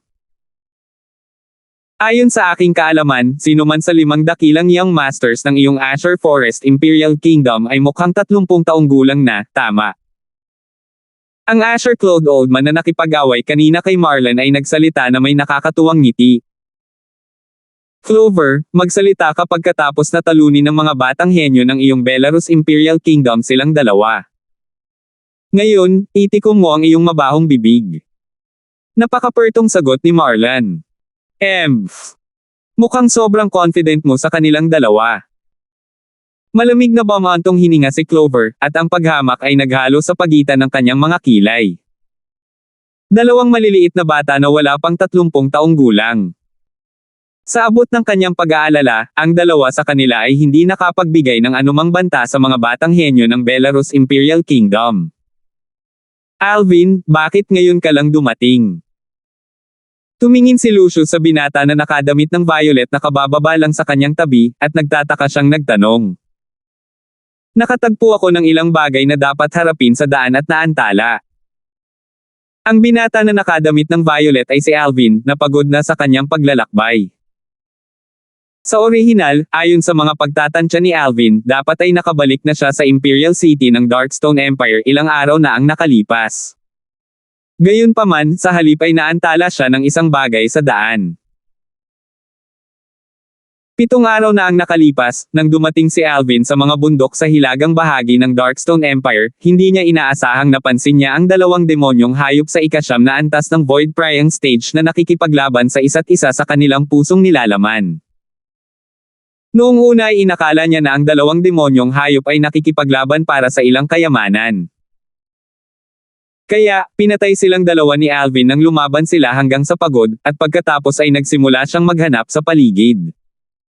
Ngunit pagkatapos ng ilang araw na paghahanap, wala pa rin siyang mahanap, at nakaalis lang siya ng may pagkabigo sa huli. 578. Sa totoo lang, naiintindihan na magkamali si Alvin. Ang dalawang demonyong hayop na iyon sa ika-9 na antas ng Void Prying Stage ay may lakas na pare-pareho. Ayon sa batas ng kaligtasan ng mga demonyong hayop, maliban kung ito ay isang labanan na sanhi para sa kapakanan ng isang kayamanan, kung hindi, ang dalawang demonyong hayop na may parehong lakas ay karaniwang hindi lalaban hanggang sa kamatayan. Maaari lang akong maghintay hanggang magkaroon ako ng oras sa hinaharap upang pumunta doon at tingnan muli. Napaisip si Alvin sa kanyang sarili. Buti na lang at dumating ka sa tamang oras. Nakahinga ng maluwag si Henry. Tumango si Alvin. Sa susunod na sandali, ang espiritual na lakas ni Alvin ay lumawak sa ilalim ng kanyang pag-usisa, at nakita nito ang pagtatanim ng 3 tao sa kanyang tabi. Nang hindi nagtagal, nanginginig si Alvin habang nakatingin kay Lizardo ng may pagtataka. Langit! Ano ang nakita ko? Si Lizardo ay talagang nakalusot sa ika-9 na antas ng Void Prying Stage. Akala ko noong una ay pagkatapos kong makapasok sa ika-7 antas ng Void Prying Stage sa pagkakataong ito, magagawa kong habulin hanggang sa cultivation ni Lizardo. Ngunit hindi ko inaasahan na siya ay talagang katulad ko at nalampasan ang 3 antas. Lihim na nagulat si Alvin. Ang pagsulong ng paglilinang nina Lucius at Henry ay nagdulot sa kanya na nagulat din. Ika-6 na antas ng Void Prying Stage, pareho silang nasira sa 2 yugto. Sa ilang sandali, ang tingin ni Alvin ay dumaan sa Saber Young Master, Logan. Ika-8 antas ng Void Prying Stage. Hindi mapigilan ni Alvin na mabigla. Ang pagpapabuti ni Logan ay talagang katumbas ng kay Lizardo. Mukhang ang kanilang improvement ay tiyak na nauugnay sa Master, na sumusuporta sa kanila mula sa likuran. Madaling nahulaan ito ni Alvin. Sino ang taong iyon? Sa sandaling ito, ang tingin ni Alvin ay bumaon patungo sa mataas na plataporma nang mapansin niya ang matandang lalaki na nakatayo sa kalaban ni Marlan. Hindi ko alam. Umiling si Lucius at ang iba pa. Sa ilang sandali, napansin ni Alvin ang isang titig na naglalaman ng layuning pumatay sa kanya. Hindi na niya kailangang tumingin, ngunit nahulaan niya, ang may-ari ng titig na ito ay tiyak na si Prinsipe Sheng. Hindi pinansin ni Alvin si Prinsipe Sheng at sa halip ay tumingin sa puting nakadamit na nasa katanghaliang gulang na lalaki na nakaupo sa gitnang upuan. Ang nasa katanghaliang gulang na lalaking ito ay nakasuot ng puting damit na may gintong mga gilid. Ang kanyang hitsura ay kahanga-hanga, at sa isang tingin pa lang, malalaman na ng isa na hindi siya isang ordinaryong tao.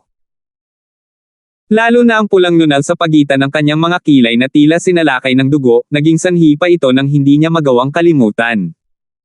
Siya si King Yong. Ipinakilala siya ni Lucius kay Alvin. King Yong. Natigilan si Alvin at nagtatakang nagtanong. Sino itong Hari Yong? Si King Yong ay ang pangalawang kapatid ng kasalukuyang Emperor ng Darkstone Empire at ang numero 1 eksperto sa imperyo. Mahigit 10 taon na ang nakararaan, may mga chismis na nagsasabing malapit na siya sa nether interpretation stage. Sabi ni Lucius. 10 taon na ang nakalipas, papalapit na siya sa nether interpretation stage. Nagulat si Alvin. Hindi ba't nangangahulugan iyon na parang nakalusot na siya sa void interpretation stage ngayon? Malamang ay nakapasok na siya sa void interpretation stage. Tumango si Henry. Void interpretation stage, ha? Mamaling ang tingin ni Alvin kay Haring Yong. Ang espiritual na lakas ni Alvin ay nagunat upang balutin si Haring Yong na nagnanais na sumilip sa kultibasyon ni King Yong. Sa di nagtagal, napansin ni Alvin na nang hawakan ng kanyang espiritual na lakas si Haring Yong, tila ito ay humipon ng bola ng bulak, at wala itong lugar na pagpupwersa. Ang pakiramdam na ito ay walang pinagkaiba sa pagsuri niya sa pagtatanim ni Marvin, ang Pavilion Master ng Treasure Gathering Pavilion ng Dark Cloud Dynasty Milky Way City. Siya talaga ay isang dalubhasa na nakapasok sa Void Interpretation Stage. Tumibok ang puso ni Alvin nang kinumpirma niya ito. Natitiyak niya na ang kanyang kasalukuyang espiritual na lakas ay nagawa pang suriin ang paglilinang ng isang ika-9 na antas na eksperto sa Void Initiation Stage, at siya ay walang magawa laban sa isang martial artist sa Void Interpretation Stage at mas mataas. Ang kanyang kasalukuyang espiritual na lakas ay itinulak upang makapasok sa ika-9 na antas ng Void Prying Stage kasama ang pambihirang tagumpay ng kanyang kultibasyon sa ika-7 antas ng Void Prying Stage, at ito ay palaging 2 antas na mas mataas kaysa sa kanyang paglilinang. Binawi ni Alvin ang kanyang espiritual na lakas sa isang napapanahong paraan. Kung hahayaan ito ni Alvin, kung gayon bilang isang dalubhasa sa Void Interpretation Stage, kahit na si King Yong ay hindi isang Inscription Master, mapapansin pa rin niya na may sumilip sa kanyang cultivation. Ang isang eksperto sa Void Interpretation Stage ay hindi kasing simple ng pagkakaroon lamang ng nakakagulat na lakas. Lahat. Biglang tumayo si Haring Yong na nasa mataas na entablado, at pagkatapos ay inilibot niya ang paningin sa paligid habang nagsasalita siya gamit ang boses na parang kulog habang pumapasok sa tenga ng lahat ng naruroon. Una, taos puso kong kinakatawan ng Imperial Family ng Darkstone Empire para tanggapin ang lahat sa Darkstone Empire at sa Imperial City. Sana ay hindi masyadong mahirap ang mga biyahe mo. Ang mga salita ni Haring Yong ay malinaw na sinasalita sa mga kinatawan at mga batang henyo mula sa iba't ibang Imperial Kingdoms. Salamat sa pag-aalala mo, King Yong. Agad na tumayo ang mga kinatawan ng iba't ibang Imperial Kingdoms at nabigla sa hindi inaasahang pabor.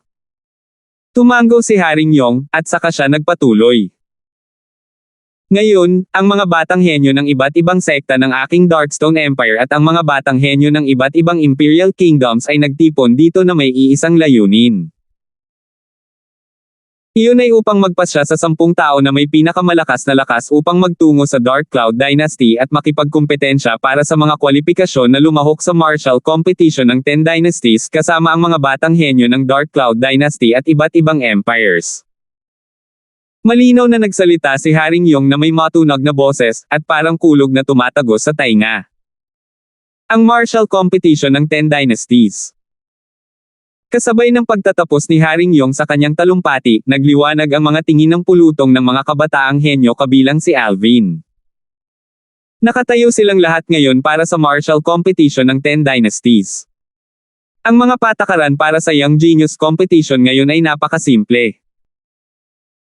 Upang magpasya ng 9 na mahusay na masters ng combat ring at isang numero 1 batang henyo ng empire na kayang manindigan sa lahat ng 9 na mahusay na combat ring masters. Nagpatuloy si Haring Yong. Ang number 1 young genius ng empire. Ang mga salita ni Haring Yong ay naging dahilan ng pagmamadali ng paghinga ng karamihan sa mga kabataang henyo na naruroon. Anong laking karangalan iyon? Sa gitna ng 5 mahuhusay na kabataang henyo ng Azure Forest Imperial Kingdom, tanging sina Alvin at Lizardo ang comparatively composed.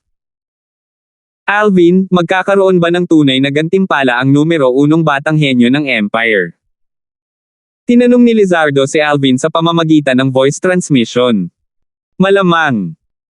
Kung tutuusin, itong Young Genius competition ay hawak ng Darkstone Empire. Hulaan ni Alvin. Haring Yong. Biglang tumingin kay Haring Yong ang isang batang henyo na hindi alam ang kaakibat at magalang na nagtanong.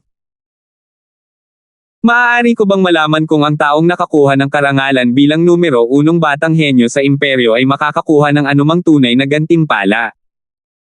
Nagkatinginan sina Alvin at Lizardo bago ngumiti.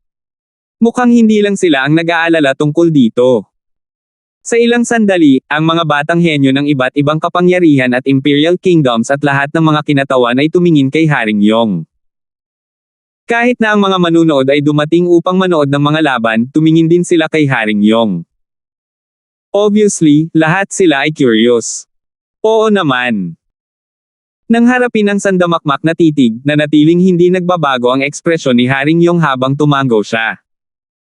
Kasunod nito, sa ilalim ng maraming nagninangas at puro titig, nagpatuloy si Haring Yong. Ang taong naging tanyag at umaagaw ng karangalan bilang numero 1 henyo sa Empire sa panahon ng Young Genius Competition na ginanap ng Imperial Family ng ating Darkstone Empire ngayon ay makakakuha ng Void Fuse Fruit na inihanda para sa kanya ng Imperial Family ng Empire. Void Fuse Fruit. Lahat ng naruroon ay naantig nang sabihin ito ni Haring Yong. Void Fuse Fruit. Nanginig ang puso ni Alvin, at nag-alab ang kanyang tingin sa matinding pananabik. Hindi mahalaga kung ito ay ang Void Refining Fruit o ang Void Reserve Fruit na kinain ni Alvin dati, o ang Void Fuse Fruit na ito, lahat sila ay mga Spirit Fruit na kinain ng Void Priang Stage Martial Artist. Ang nakapagpapagaling na lakas ng Void Refining Fruit at Void Reserve Fruit ay pantay, at ang nakapagpapagaling na lakas ng Void Fuse Fruit ay ang kabuuan ng dalawang nakaraang Spirit Fruit. Bukod dito, ang lakas nitong panggamot ay hindi salungat sa panggamot na lakas ng dalawang naunang prutas. Sa madaling salita, kahit na kinain ni Alvin ang Void Refining Fruit at Void Reserve Fruit dati, ang kondisyon ng pagbabawas ng lakas ng gamot nito ay hindi mangyayari pagkatapos niyang ubusin ang Void Fuse Fruit. Ang isang Void Fuse Fruit ay nagagawang payagan ng isang martial artist na nakalusot sa ika-9 na antas ng Void Priang Stage na makapasok sa Void Initiation Stage sa isang nakalipas sa loob ng maikling panahon. May gulat na bulalas. Agad namang nagliyab ang kapaligiran sa paligid. Void Fuse Fruit. Desidido akong makuha ito. Nananaginip ka. Siguradong akin ang Void Fuse Fruit na ito. Sa tingin ko pareho kayong nangangarap, tiyak na akin ang Void Fuse Fruit. Nagsimulang magtalo ang karamihan ng mga kabataang henyo. Bawat isa sa kanila ay puno ng kumpiyansa sa kanilang sarili. Void Fuse Fruit. Isang maliwanag na liwanag ang kumislap sa mga mata ni Alvin, at siya ay may determinadong ekspresyon. Sa nakapagpapagaling na lakas ng Void Fuse Fruit, magiging posible para sa akin na makalusot sa dalawang antas ng sabay-sabay at tumuntong sa ika-9 na antas ng Void Priang Stage kapag naubos ko na ito. Sa ganitong paraan, kahit na hindi ko makuha ang Ageless Root bago ang martial competition ng Dark Cloud Dynasty at hindi ko mapino ang Rebirth Pill, magkakaroon din ako ng pagkakataong makapasok sa Void Initiation Stage. Hanggat makapasok ako sa Void Initiation Stage, makikipagtulungan ako sa iba pang 8 tao at bubuksan ko ang Sword Monarch's treasure. Lubhang lumubog ang mood ni Alvin. Masyadong mahirap makuha ang Ageless Root. Hindi siya naglakas loob na umasa dito. Ngayon, ang Void Fuse Fruit ay isa na namang turning point para sa kanya. I wonder if there's a Void Initiation Stage existence amongst the young geniuses present. Kung meron, then I'll sure not be the person's match. At kahit na makuha ng taong iyon ang Void Fuse Fruit, wala itong gaanong silbi sa tao. Sa oras na iyon, kung gagamit ako ng Grade 4 na Spirit Weapon para ipagpalit iyon, I presume hindi siya tatanggi. Kung walang pag-iral sa Void Initiation Stage Martial Artist, iniisip ko kung may 9th level na Void Priang Stage Inscription Master na naruroon. Ang pag-iral na tulad nito ang pinakamahirap para sa akin. Ang Soul Skill, 1000 Illusions, ay walang silbi laban sa kanya, at malamang na hindi niya ibibigay ang Void Fuse Fruit para sa Grade 4 na Spirit Weapon. Nang matapos na mag-isip si Alvin, nakaramdam siya ng bahagyang pag-aalala, at nang mag-isip siya hanggang dito, ang espiritual na lakas ni Alvin ay nag-alis na may layuning makita ang mga cultivations ng mga batang henyo na naruroon. Ngunit, Ang kanyang espiritual na lakas ay kakaunat lamang nang mapansin niya ang tatlong espiritual na lakas na mas malakas pa sa kanya na nagwawalis, at sila ay naalarma sa kanya hanggang sa puntong siya ay nagmamadaling binawi ang kanyang espiritual na lakas. Espiritual na lakas sa yugto ng Void Initiation. Nagsikip ang mga mag-aaral ni Alvin, at pagkatapos ay tumangala siya sa mataas na plataporma. Mukhang may tatlong inscription master sa mataas na platform. Kanina, noong ginamit ko ang spiritual force ko para i-scan si King Yong, ang dahilan kung bakit hindi sila nag-react doon ay dahil siguro sa dignidad ni King Yong. Ang kanilang espiritual na lakas ay lumitaw noong gusto kong suriin ang mga paglilinang ng mga batang henyo mula sa iba't ibang kapangyarihan ngayon. Mabilis itong nahulaan ni Alvin. Siyempre, kahit na napansin ng tatlong inscription master na iyon ang spiritual force ni Alvin, hindi nila malalaman kung sino talaga ang may-ari ng spiritual force. Pagkatapos ng lahat, binawi ni Alvin ang kanyang espiritual na lakas sa unang posibleng sandali, samantalang, dahil hindi hinabol ni Alvin ang tatlong espiritual na lakas na iyon, hindi rin niya nadiskubre kung sino ang mga may-ari ng tatlong espiritual na lakas na iyon. Mukhang mag-iingat lang ako. Napaisip si Alvin sa kanyang sarili. Sa kasalukuyan, kung gagamitin niya ang kanyang espiritual na lakas upang suriin ang mga kultibasyon ng mga batang henyo na naroroon, malamang na mahadlangan siya ng tatlong inscription master na iyon. Ang espiritual na lakas ni Alvin ay kasalukuyang mas mababa sa kanila. 579. Sa ilang sandali, napansin ni Alvin na kapag nahaharap sa tukso ng Void Fuse Fruit, karamihan sa mga kabataang henyo, kabilang siya, ay napuno ng pananabik. Dalawang tao lang ang tila walang pakialam kahit kaunti. Lizardo. Logan. Pareho silang may masters from the foreign lands. Baka nakakonsumo na sila ng Void Fuse Fruit. Hulaan ni Alvin. Ang epekto ng Void Fuse Fruit ay bababa ng husto kapag natupok sa pangalawang pagkakataon, at ang benepisyo nito ay lubhang hindi gaanong mahalaga. Sa ilalim ng kanyang kuryosidad, hindi napigilan ni Alvin na tanungin si Lizardo sa pamamagitan ng voice transmission. Tumango si Lizardo nang marinig niya si Alvin at sumagot sa pamamagitan ng voice transmission. Noon pa lang, pinagkalooban ako ni Master ng Void Fuse Fruit, at ang medicinal strength nito ay hindi pa naa-absorb ng lubusan. Hanggat na-absorb ko ng buo ang medicinal strength ng Void Fuse Fruit, magiging sapat na para sa akin na makapasok sa Void Initiation Stage. Void Initiation Stage. Nagsikip ang mga mag-aaral ni Alvin, at tumingin siya kay Lizardo na may bahagyang pagtataka. Lizardo, ikaw. Naiintindihan mo ba ang konsepto ng sword? Sinabi ni Lizardo na hanggat natapos niya ang pagsipsip ng nakapagpapagaling na lakas ng spirit fruit, maaari siyang direktang makapasok sa Void Initiation Stage. Ang mga salitang ito ay sapat na para kay Alvin na magkaroon ng maraming kaisipan sa kanyang isipan. Oo. Bahagyang tumango si Lizardo. I just comprehend it 2 months ago. Pinatunayan ng mga katotohanan na tama ang hula ni Alvin. Naintindihan niya ang sword concept 2 months ago. Hindi napigilan ni Alvin na mapabuntong hininga sa emosyon. Ang kakayahan ni Lizardo sa pag-unawa ay nagdulot sa kanya ng pagkabigla. Naalala ni Alvin ang mga nakaraang taon nang si Lizardo ay humarap sa kanya bilang isang cultivator ng espada. Sa oras na iyon, ang binata na may pulang damit na namumukod tangi sa kampo ng henyo ng Iron Blood Army ay lumaki na ngayon. Malinaw na alam ni Alvin sa kanyang puso na kahit na ang paglilinang ni Lizardo ay itinulak hanggang sa antas na ito na may iba't ibang mga kayamanan mula sa kanyang guro mula sa mga banyagang lupain. Ngunit ang pag-unawa ni Lizardo sa konsepto ay ganap na nakuha sa pamamagitan ng pag-asa sa kanyang sariling kakayahan sa pag-unawa. Ang kakayahang umunawa ni Lizardo ay masasabing nakakabigla. Si Lizardo ay isang cultivator lamang ng espada na ipinanganak sa espada.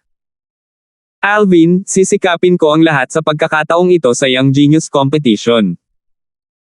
Kung makuha ko ang una, pagkatapos ay ibibigay ko sa iyo ang Void Fuse Fruit. Ang pagpapadala ng boses ni Lizardo ay muling pumasok sa tainga ni Alvin, at naging sanhi ito ng hindi mahahalatang panginginig ng katawan ni Alvin. Naunawaan niya na sinabi ni Lizardo ang pangakong ito ng may katapatan, at ang init ay bumangon sa kanyang puso. Lizardo, huwag mo akong maliitin. Baka hindi ka pa katapat ngayon.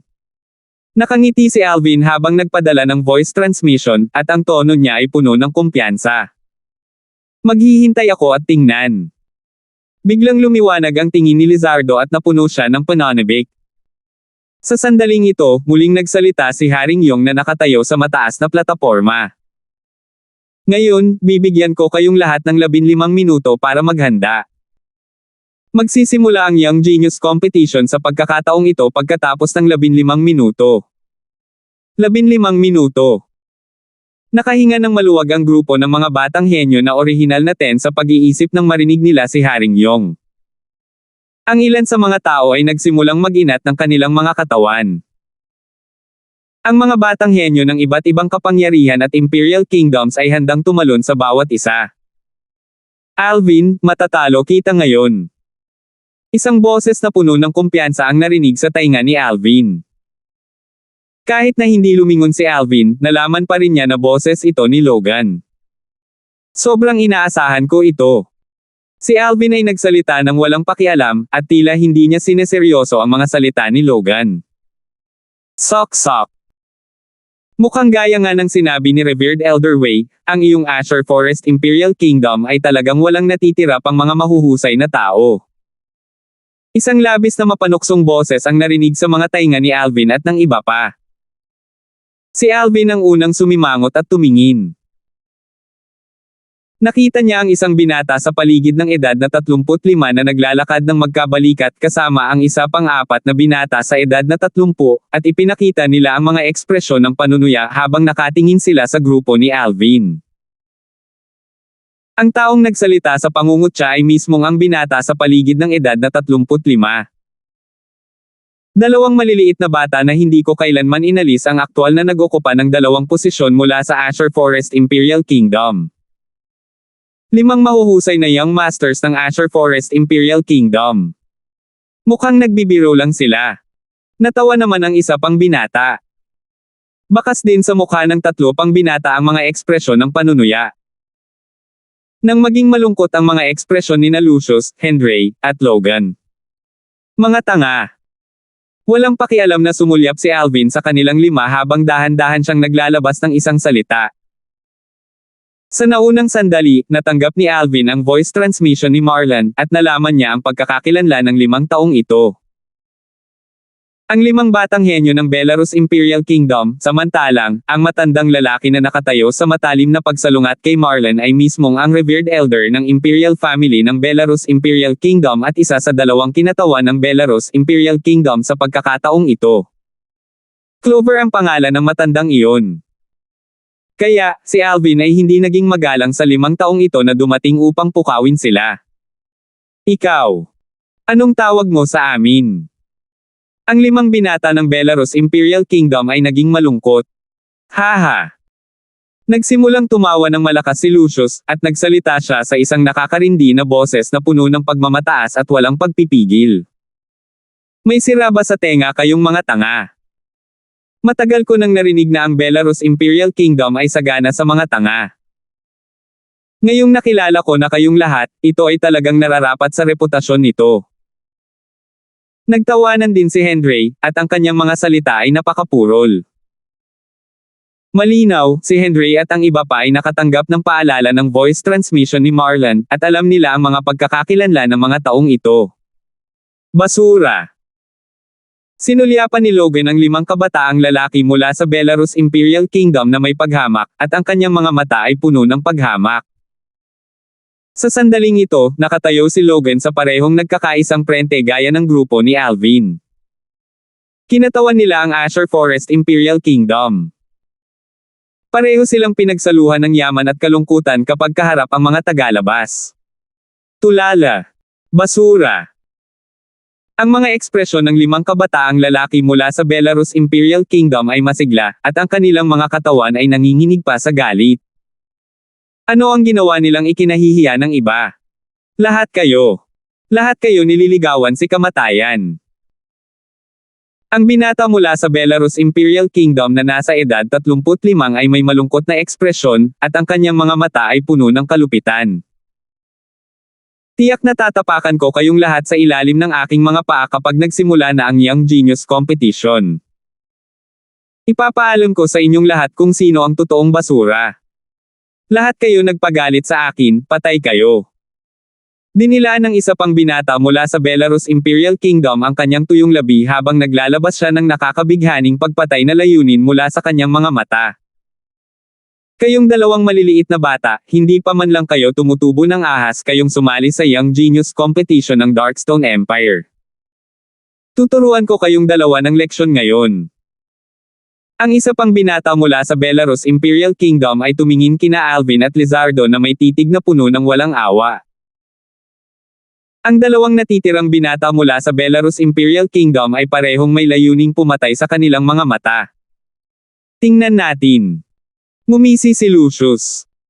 Kasabay ng pag-alis ng 5 kabataang lalaki mula sa Belarus Imperial Kingdom, ang lugar kung saan naroon ang 5 grupo ni Alvin ay bumalik sa kalmado.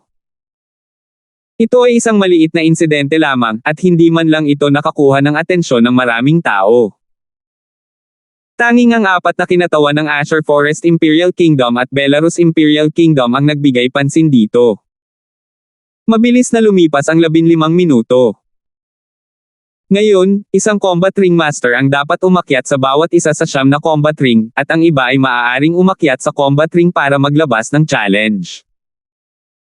Sa huli, ang 9 na magagaling na combat ring master at ang numero 1 batang henyo ng Empire na kayang talunin ang lahat ng 9 na mahusay na combat ring master ang pagdedesisyonan.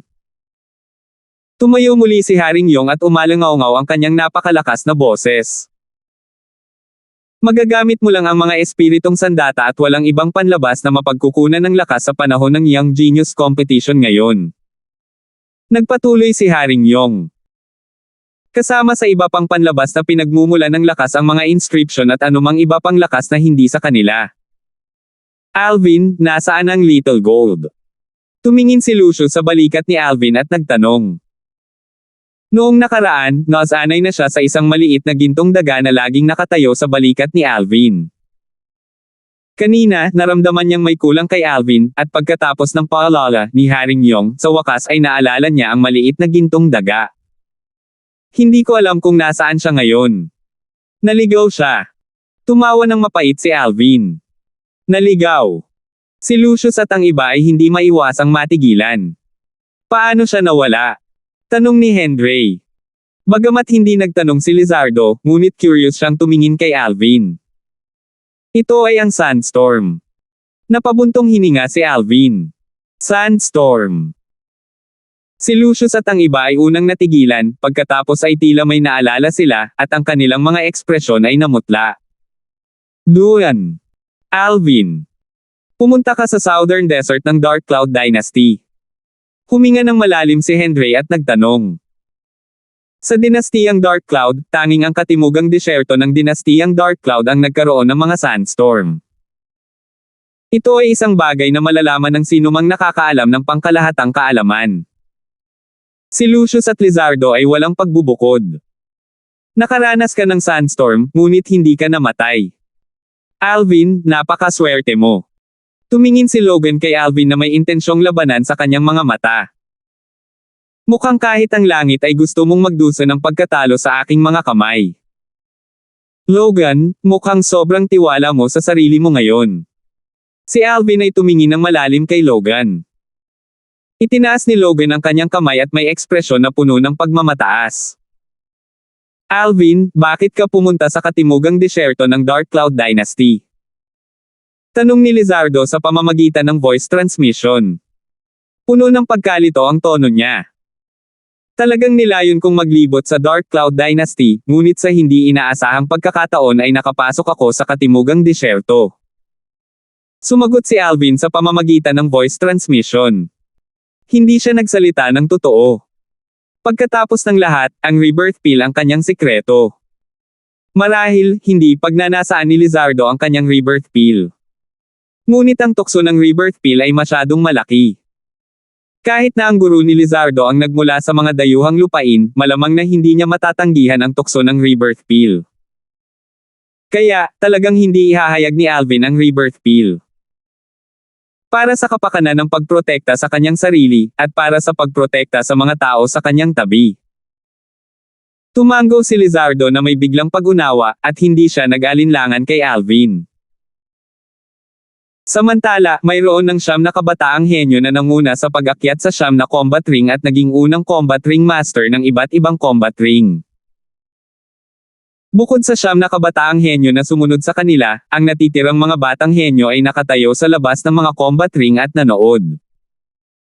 Sa susunod na walang oras, 9 na matinding labanan ang nagsimula.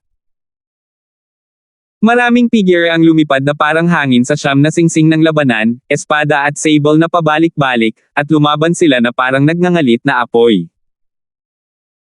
12 martial artists sa ika-4 na antas ng Void Priang Stage at 6 na martial artists sa ika-5 antas ng Void Priang Stage. Matalas ang paningin ni Alvin, at naunawaan niya ang kanilang mga cultivation sa pamamagitan ng pagtingin sa mga sinaunang may sungay na dragon silhouette at sinaunang mammoth silhouette sa kalangitan sa itaas ng 18 tao. Sa susunod na walang oras, ang kinalabasan ng mga labanan sa 9 na karapatan sa labanan ay sunod-sunod na napagpasyahan. Natupad ng 6 na ika-5 antas na Void Priang Stage na mga batang henyo ang kanilang hiling at nakakuha ng tagumpay. Sa iba pang 3 combat ring, sa gitna ng 3 4th level na Void Priang Stage na martial artist ay natalo ng isa ang kanyang kalaban sa pamamagitan ng pag-asa sa lakas ng spirit weapon sa kanyang kamay, at ang dalawa pa ay umasa sa kanilang force na nalampasan ang kanilang kalaban. Mabuti. Mabuti. Agad na naghiyawan ang mga batis ng mga manunood sa labas ng combat ring. 580. Bang! Bang! Bang! Bang! Bang! Maraming nakakabinging tunog ang umalangaw-ngaw mula sa 9 na combat ring. Ang napakaraming figure na nakatayo sa combat ring o lumutang sa hangin sa itaas ang naglalaban hanggang sa mapagpasyahan ang isang panalo. Paminsan-minsan, may mga taong hindi kayang umamin ng pagkatalo sa oras at pinapatay. Sa tuwing mangyayari ito, ang kinatawan na kinabibilangan ng batang henyo na pinatay ay magkakaroon ng labis na malungkot na mga ekspresyon. Ngunit wala silang lakas ng loob na gumawa ng anuman. May panuntunan ng Young Genius Competition ng Darkstone Empire. Sa sandaling umakyat ang isang tao sa isa sa 9 na combat ring, kailangan nilang umalis sa combat ring bilang isang paraan ng pag-amin ng pagkatalo, o magsalita na inamin nila ang pagkatalo. Kung hindi, kahit na sila ay namatay para sa wala. Yung taong iyon mula sa Belarus Imperial Kingdom. Biglang, ang boses ni Henry ang naging dahilan upang bumalik sa katinoan si Alvin. Sinundan ni Alvin ang tingin ni Henry. Isa sa 5 kabataang henyo ng Belarus Imperial Kingdom ay nakaakyat na ngayon sa battle ring. Ang kanyang kalaban ay isang ika-5 antas ng Void Priang Stage na batang henyo na nakakaintindi ng half-step advanced force. Pareho silang may magkaparehong edad. Hindi ka bagay sa akin. Walang pakialam na nagsalita ang binata mula sa Belarus Imperial Kingdom na may boses na kasing lamig ng yelo. Malalaman lang natin pagkatapos kong subukan. Ang kanyang kalaban ay natural na napupuot na makita ang kanyang pagmamataas, at direktang gumawa ng isang hakbang. Whoosh! Ang figure ng binata mula sa Belarus Imperial Kingdom ay kumikislap na parang hangin, at ang kanyang origin energy na tumataas ay dumaloy sa ilalim ng kanyang mga paa at ang mga hibla ng asher-colored na enerhiya ay bumalot sa kanyang mga binti. Half-step advanced wind force. Ang lakas ng batang henyo ng Belarus Imperial Kingdom na ito ay kapantay ng kanyang kalaban. Ngunit dahil sa bentahe ng wind force sa bilis, hindi nasundan ng kanyang kalaban ang kanyang bilis. Huwag tumakas kung nasa iyo ang mga bola. Malungkot ang mukha ng kanyang kalaban at sumigaw sa galit. Sa gusto mo. Katatapos lang magsalita ng binata mula sa Belarus Imperial Kingdom nang tumalikod siya at sumugod sa kanyang kalaban. Swish! Ang isang matuli na 3 talampakang haba ng talim ay napuno ng nagngangalit na origin energy habang sumipol ito upang mabangis na sumaksak patungo sa kanyang kalaban. Klang! Umalangaw-ngaw ang tunog ng mga sandatang bakal, ang Spirit Sword sa kamay ng Belarus Imperial Kingdom. Si Young Man ay madaling pinasabog ang Spirit Saber sa kamay ng kanyang kalaban. Swish! Kasunod nito, ang Espiritong Espada sa kanyang kamay ay pumasok sa dibdib ng kanyang kalaban at lumabas sa kabilang panig. Napatay niya ang kanyang kalaban. Ping! Agad, sa mataas na entablado, ang katawan ng isang matandang lalaki ay nanginag, at ang kanyang boses ay lubhang miserable. Ang titig na ipinukol niya sa binata mula sa Belarus Imperial Kingdom ay puno ng layuning pumatay. Umupo ka. Isang marangal na boses ang umalangaw-ngaw, dahilan para hindi maiwasan ng matanda ang mapelang, at umupo siya ng masunurin. Ang may-ari ng marangal na boses ay si Haring Yong. Sa susunod na walang oras, may isang tao na kaladkarin ang bangkay ng patay na batang henyo. Grade 5 Spirit Sword. Nakita ni Alvin ang labanan kanina mula sa simula hanggang sa katapusan. Ang dahilan kung bakit nagtagumpay ang binata mula sa Belarus Imperial Kingdom ay dahil umasa siya sa Grade 5 Spirit Sword na nasa kanya. Ang kanyang kalaban ay nagtataglay lamang ng isang Grade 6 na Spirit Weapon. Matapos patayin ng binata mula sa Belarus Imperial Kingdom ang kanyang kalaban at makamit ang tagumpay, tumingin siya sa grupo ni Alvin na may mapanuksong tingin, at pagkatapos ay tumawa siya ng malakas na boses. Basura mula sa Azure Forest Imperial Kingdom. May manggahas ba kayong makipaglaban sa akin? Basura mula sa Azure Forest Imperial Kingdom. Ang mga salita ng binata ng Belarus Imperial Kingdom ay naging dahilan upang maging kakaiba ang mga tingin ng karamihan sa mga taong naruroon. Maraming nagbabagang tingin ang bumaba sa lima ni Alvin. Bahagyang nanlamig ang tingin ni Alvin, at pagkatapos ay bahagyang gumalaw ang kanyang anyo habang balak niyang umakyat sa combat ring. Sampal. Sa hindi inaasahang pagkakataon, may kamay na bumaba sa kanyang balikat bago siya makaalis at napigilan siya. Hayaan mo ako. Ang taong pumihil sa kanya ay si Henry. Whoosh! Lumiwanag ang figure ni Henry upang bumaba sa combat ring. Not bad, at least you have some courage. I was still thinking na lahat ng miyembro ng Azure Forest Imperial Kingdom mo ay mga manok. Ang binata mula sa Belarus Imperial Kingdom ay tumingin kay Henry na may mga mata na puno ng layuning pumatay. Ngunit, dahil umakyat ka na sa singsing ng labanan, kung gayon ay huwag kang umasa na umalis kasama ang iyong buhay. Sa sandaling matapos magsalita ang binata mula sa Belarus Imperial Kingdom, nagkagulo ang paligid. Gustong patayin ng binatang ito ang batang henyo mula sa Azure Forest Imperial Kingdom. Sobrang walang awa siyang umatake at hindi nagpipigil kahit kaunti kanina. Ang batang henyo na ito mula sa Azure Forest Imperial Kingdom ay malamang natamaan ng kapahamakan. Sa tingin ko ay hindi. Dahil ang batang henyo na ito mula sa Azure Forest Imperial Kingdom ay nangahas na umakyat sa combat ring, sa palagay ko ay lubos siyang nagtitiwala sa kanyang sarili. Sa tingin ko rin. Nagbulungan ang mga manunood sa paligid sa usapan. Ang ilan sa kanila ay tumingin ng mabuti sa binata mula sa Belarus Imperial Kingdom, at ang ilan sa kanila ay tumingin ng pabor kay Henry. Kumusta ang lakas mo sa 5 tao mula sa Belarus Imperial Kingdom? Walang pakialam na tumingin si Henry sa binata mula sa Belarus Imperial Kingdom habang nagtatanong ito ng walang pakialam. Ang lakas ko lang ang maituturing na nasa ibaba sa gitna ng 5 tao mula sa Belarus Imperial Kingdom. Pero higit pa sa sapat na iyon para harapin ka.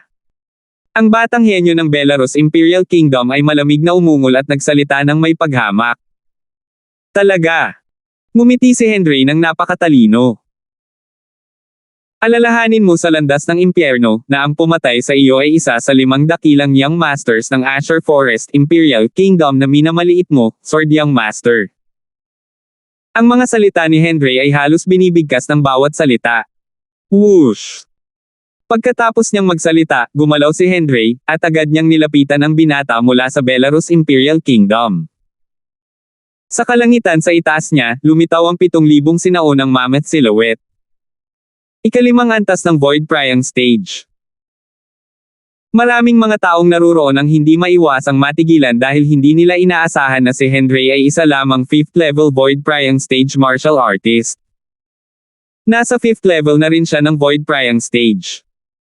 Maraming tao ang pinawisan ng malamig para kay Henry. Ang taong ito ay talagang mahina pa rin sa pagkilos. May kakaibang tingin si Alvin. Nakakita na siya sa cultivation ni Henry noon pa man. Sa kasalukuyan, si Henry ay umiiral na sa ika-6 na antas ng Void Priang stage. Nang makita ng binatang iyon mula sa Belarus Imperial Kingdom si Henry na kumikislap at nagpakita ng lakas sa ika-5 antas ng Void Priang stage, mas lalong lumalim ang pang-aalipuste sa kanyang mga mata. Nang makita niyang dumating si Henry malapit sa kanya, itinaas niya ang kanyang kamay at pinalamutian ang isang espada gamit ang kanyang origin energy, at hindi man lang siya gumamit ng spirit weapon. Dahil gusto mong hanapin ang kamatayan, hahayaan kitang mamatay. Malamig na sigaw ng binata, at ang espada na nasa kanyang kamay ay casual na bumangon. Hindi man lang siya mapakali na gamitin ang buong lakas niya sa hampas na ito. Gumamit lamang siya ng lakas ng 9,000 plus mga sinaunang mammoth. Sa ganang kanya, ang isang pabaya na ika-5 antas ng Void Priang stage na martial artist na hindi man lang gumamit ng spirit sword ay hindi nangangailangan na gamitin niya ang kanyang buong lakas. Marlon, itong Swordyang Master ng iyong Azure Forest Imperial Kingdom ay malamang na mamamatay sa kamay ng mga batang henyo ng aking Belarus Imperial Kingdom ngayon. Hahaha. Sa mataas na platform, isang mapagmataas na boses na transmisyon ang umalingaw-ngaw sa mga tainga ni Marlon. Clover, hindi ka ba nauuna? Nag-aatubili si Marlon na magpakita ng kahinaan, at ninisyon niya bilang tugon sa pamamagitan ng voice transmission. Halos sa sandaling ang revered elder, Clover, ng Belarus Imperial Kingdom ay natigilan sa sagot ni Marlon. Isang napakalaking pagbabago ang nangyari sa sitwasyon sa combat ring. Sa sword condensed mula sa origin energy na nasa kamay ni Henry na lumapit sa binata mula sa Belarus Imperial Kingdom, ang origin energy ay biglang tumaas. Ang 7,000 sinaunang mammoth sa kalangitan ay agad na tumaas sa 8,000. Ika-6 na antas ng Void Priang stage. Itinatago niya ang kanyang lakas. Sa sandaling ito, ang parehong kaisipan ay lumitaw sa isipan ng lahat. Malungkot ang mukha ni Clover, at pagkatapos ay inaliw niya ang sarili. Paano kung nagtataglay siya ng lakas ng 8,000 sinaunang mammoth? Wala na siyang sapat na oras para gumamit ng spirit weapon ngayon. Maliban kung naintindihan niya ang advanced force. Kung hindi, patay na siya. Swish! Tulad ng spirit sword na pinalapot mula sa origin energy sa kamay ni Henry, nag-transform ito sa isang kidlat na gumalaw upang harangin ang spirit sword sa mga kamay ng binata mula sa Belarus Imperial Kingdom. Ang mga hibla ng walang katulad na matalim na aura ay nagsimulang tumalon sa kidlat sa kamay ni Henry. Whoosh! Isa pang 2,000 sinaunang mammoth silhouette ang lumitaw sa gilid ng 8,000 umiiral na sinaunang mammoth silhouette. Ang 10,000 sinaunang mammoth na silhouette ay nakipag-ugnay sa isang sinaunang may sungay na mga silhouette ng dragon na nakapulupot sa isang kahangahangang paraan na bumaril sa kalangitan tulad ng isang bahaghari. Advanced Force. Agad na sumigaw ang maraming tao sa gulat mula sa paligid ng combat ring. Paano ito magiging posible? Umalis pa nga si Clover sa kanyang upuan nang malungkot ang kanyang mukha. Inaaliw lang niya ang kanyang sarili na malamang na imposible para sa Swordyang Master ng Azure Forest Imperial Kingdom na ito na maunawaan ang advanced force. Ngunit sa sandaling ito, ang Swordyang Master ay nagbiro sa kanya ng napakahusay na biro. Talagang ginawa niya ang advanced force. Ang sword strike ni Henry na naglalaman ng lakas ng isang sinaunang may sungay na dragon ay sumipol at inalog ang spirit sword sa mga kamay ng binata ng Belarus Imperial Kingdom upang ikalat, at sa sandaling namutla ang mukha ng binata at nilayon na gumamit ng mas malakas na lakas. Swish! Ang espadang nabuo mula sa origin energy sa kamay ni Henry ay dumiretso sa lalamunan ng binata. Kasabay ng pagkalat ng origin energy, isang mabagsik na butas ang lumitaw sa lalamunan ng binata mula sa Belarus Imperial Kingdom, at ang sariwang dugo ay bumulwak ng walang katapusan na parang wala itong halaga. Hindi. Ang binata mula sa Belarus Imperial Kingdom ay mahigpit na humawak sa kanyang lalamunan, at ang kanyang anyo ay nanginginig habang siya ay nagpupumilit na tumingin kay Hendrey. Pagkaraan ng ilang sandali, nabahira ng sariwang dugo ang kanyang mga kamay na pula. Bang! Sa wakas, ang binata mula sa Belarus Imperial Kingdom ay bumagsak sa lupa at ganap na wala ng anumang palatandaan ng buhay. Ang eksena sa harap niya ay bahagyang hindi inaasahan kay Alvin. Siyempre, hindi siya nagulat na nagawang patayin ni Hendrey ang binatang ito mula sa Belarus Imperial Kingdom, samantalang, nagulat siya na pinatay siya ni Hendrey nang hindi gumagamit ng Spirit Sword. Ang kawalang ingat ay naging sanhi ng pagkamatay niya sa isang iglap. Ngunit kahit na hindi siya pabaya, at kahit na ibigay niya ang kanyang buong lakas, hanggat ginagamit ni Sword Young Master ang kanyang Spirit Sword, maaari rin niya mapatay kaagad ang binata. Malinaw na alam ni Alvin sa kanyang puso na sa sandaling si Hendrey ay umakyat sa ring ng labanan, ang kapalaran ng binatang ito mula sa Belarus Imperial Kingdom ay seliado na. Ika-6 na antas ng Void Priang Stage. Advanced Sword Force. Grade 5 Spirit Sword. Napakadali para sa isang pag-iral na tulad nito na pumatay ng isang martial artist na nakakaintindi lang ng half-step advanced force at nasa ika-5 antas lamang ng Void Priang Stage. Hindi ko inaasahan na naiintindihan niya ang Advanced Sword Force. Tumingin si Alvin kay Hendrey habang nagbubuntong hininga sa kanyang puso. Bagamat ginamit niya ang kanyang espiritual na lakas para tuklasin ang paglilinang ni Hendrey mula pa noon, wala siyang alam sa pagkaunawa ni Hendrey sa Sword Force. Mayroon talagang isang tao na may ganoong kakayahan sa pag-unawa sa Azure Forest Imperial Kingdom. Mukhang lampas siya ng kaunti sa 30. Nakakagulat na naintindihan niya ang Advanced Sword Force. Narinig ko ang tungkol sa 5 dakilang Young Master ng Azure Forest Imperial Kingdom. Ang Sword Young Master na ito ay tila nasa ika-4 na ranggo. Ano? Pang-4 lang ang pwesto niya. Saka hindi ba ibig sabihin may 3 pang mas malakas sa kanya? Sa mataas na plataporma, masiglang nag-usap ang mga kinatawan ng iba't ibang kapangyarihan at Imperial Kingdoms. Kabilang sa kanila ang ilang kinatawan ng Imperial Kingdom na nakarinig tungkol sa 5 dakilang Young Masters ng Azure Forest Imperial Kingdom. Ang mga kinatawan ng Imperial Kingdom ay nagmula sa lahat ay kalapit sa Azure Forest Imperial Kingdom, at narinig nila ang tungkol sa mga bagay sa Azure Forest Imperial Kingdom. Salamat po at sinamahan ninyo ako. Ingat lagi mga Master.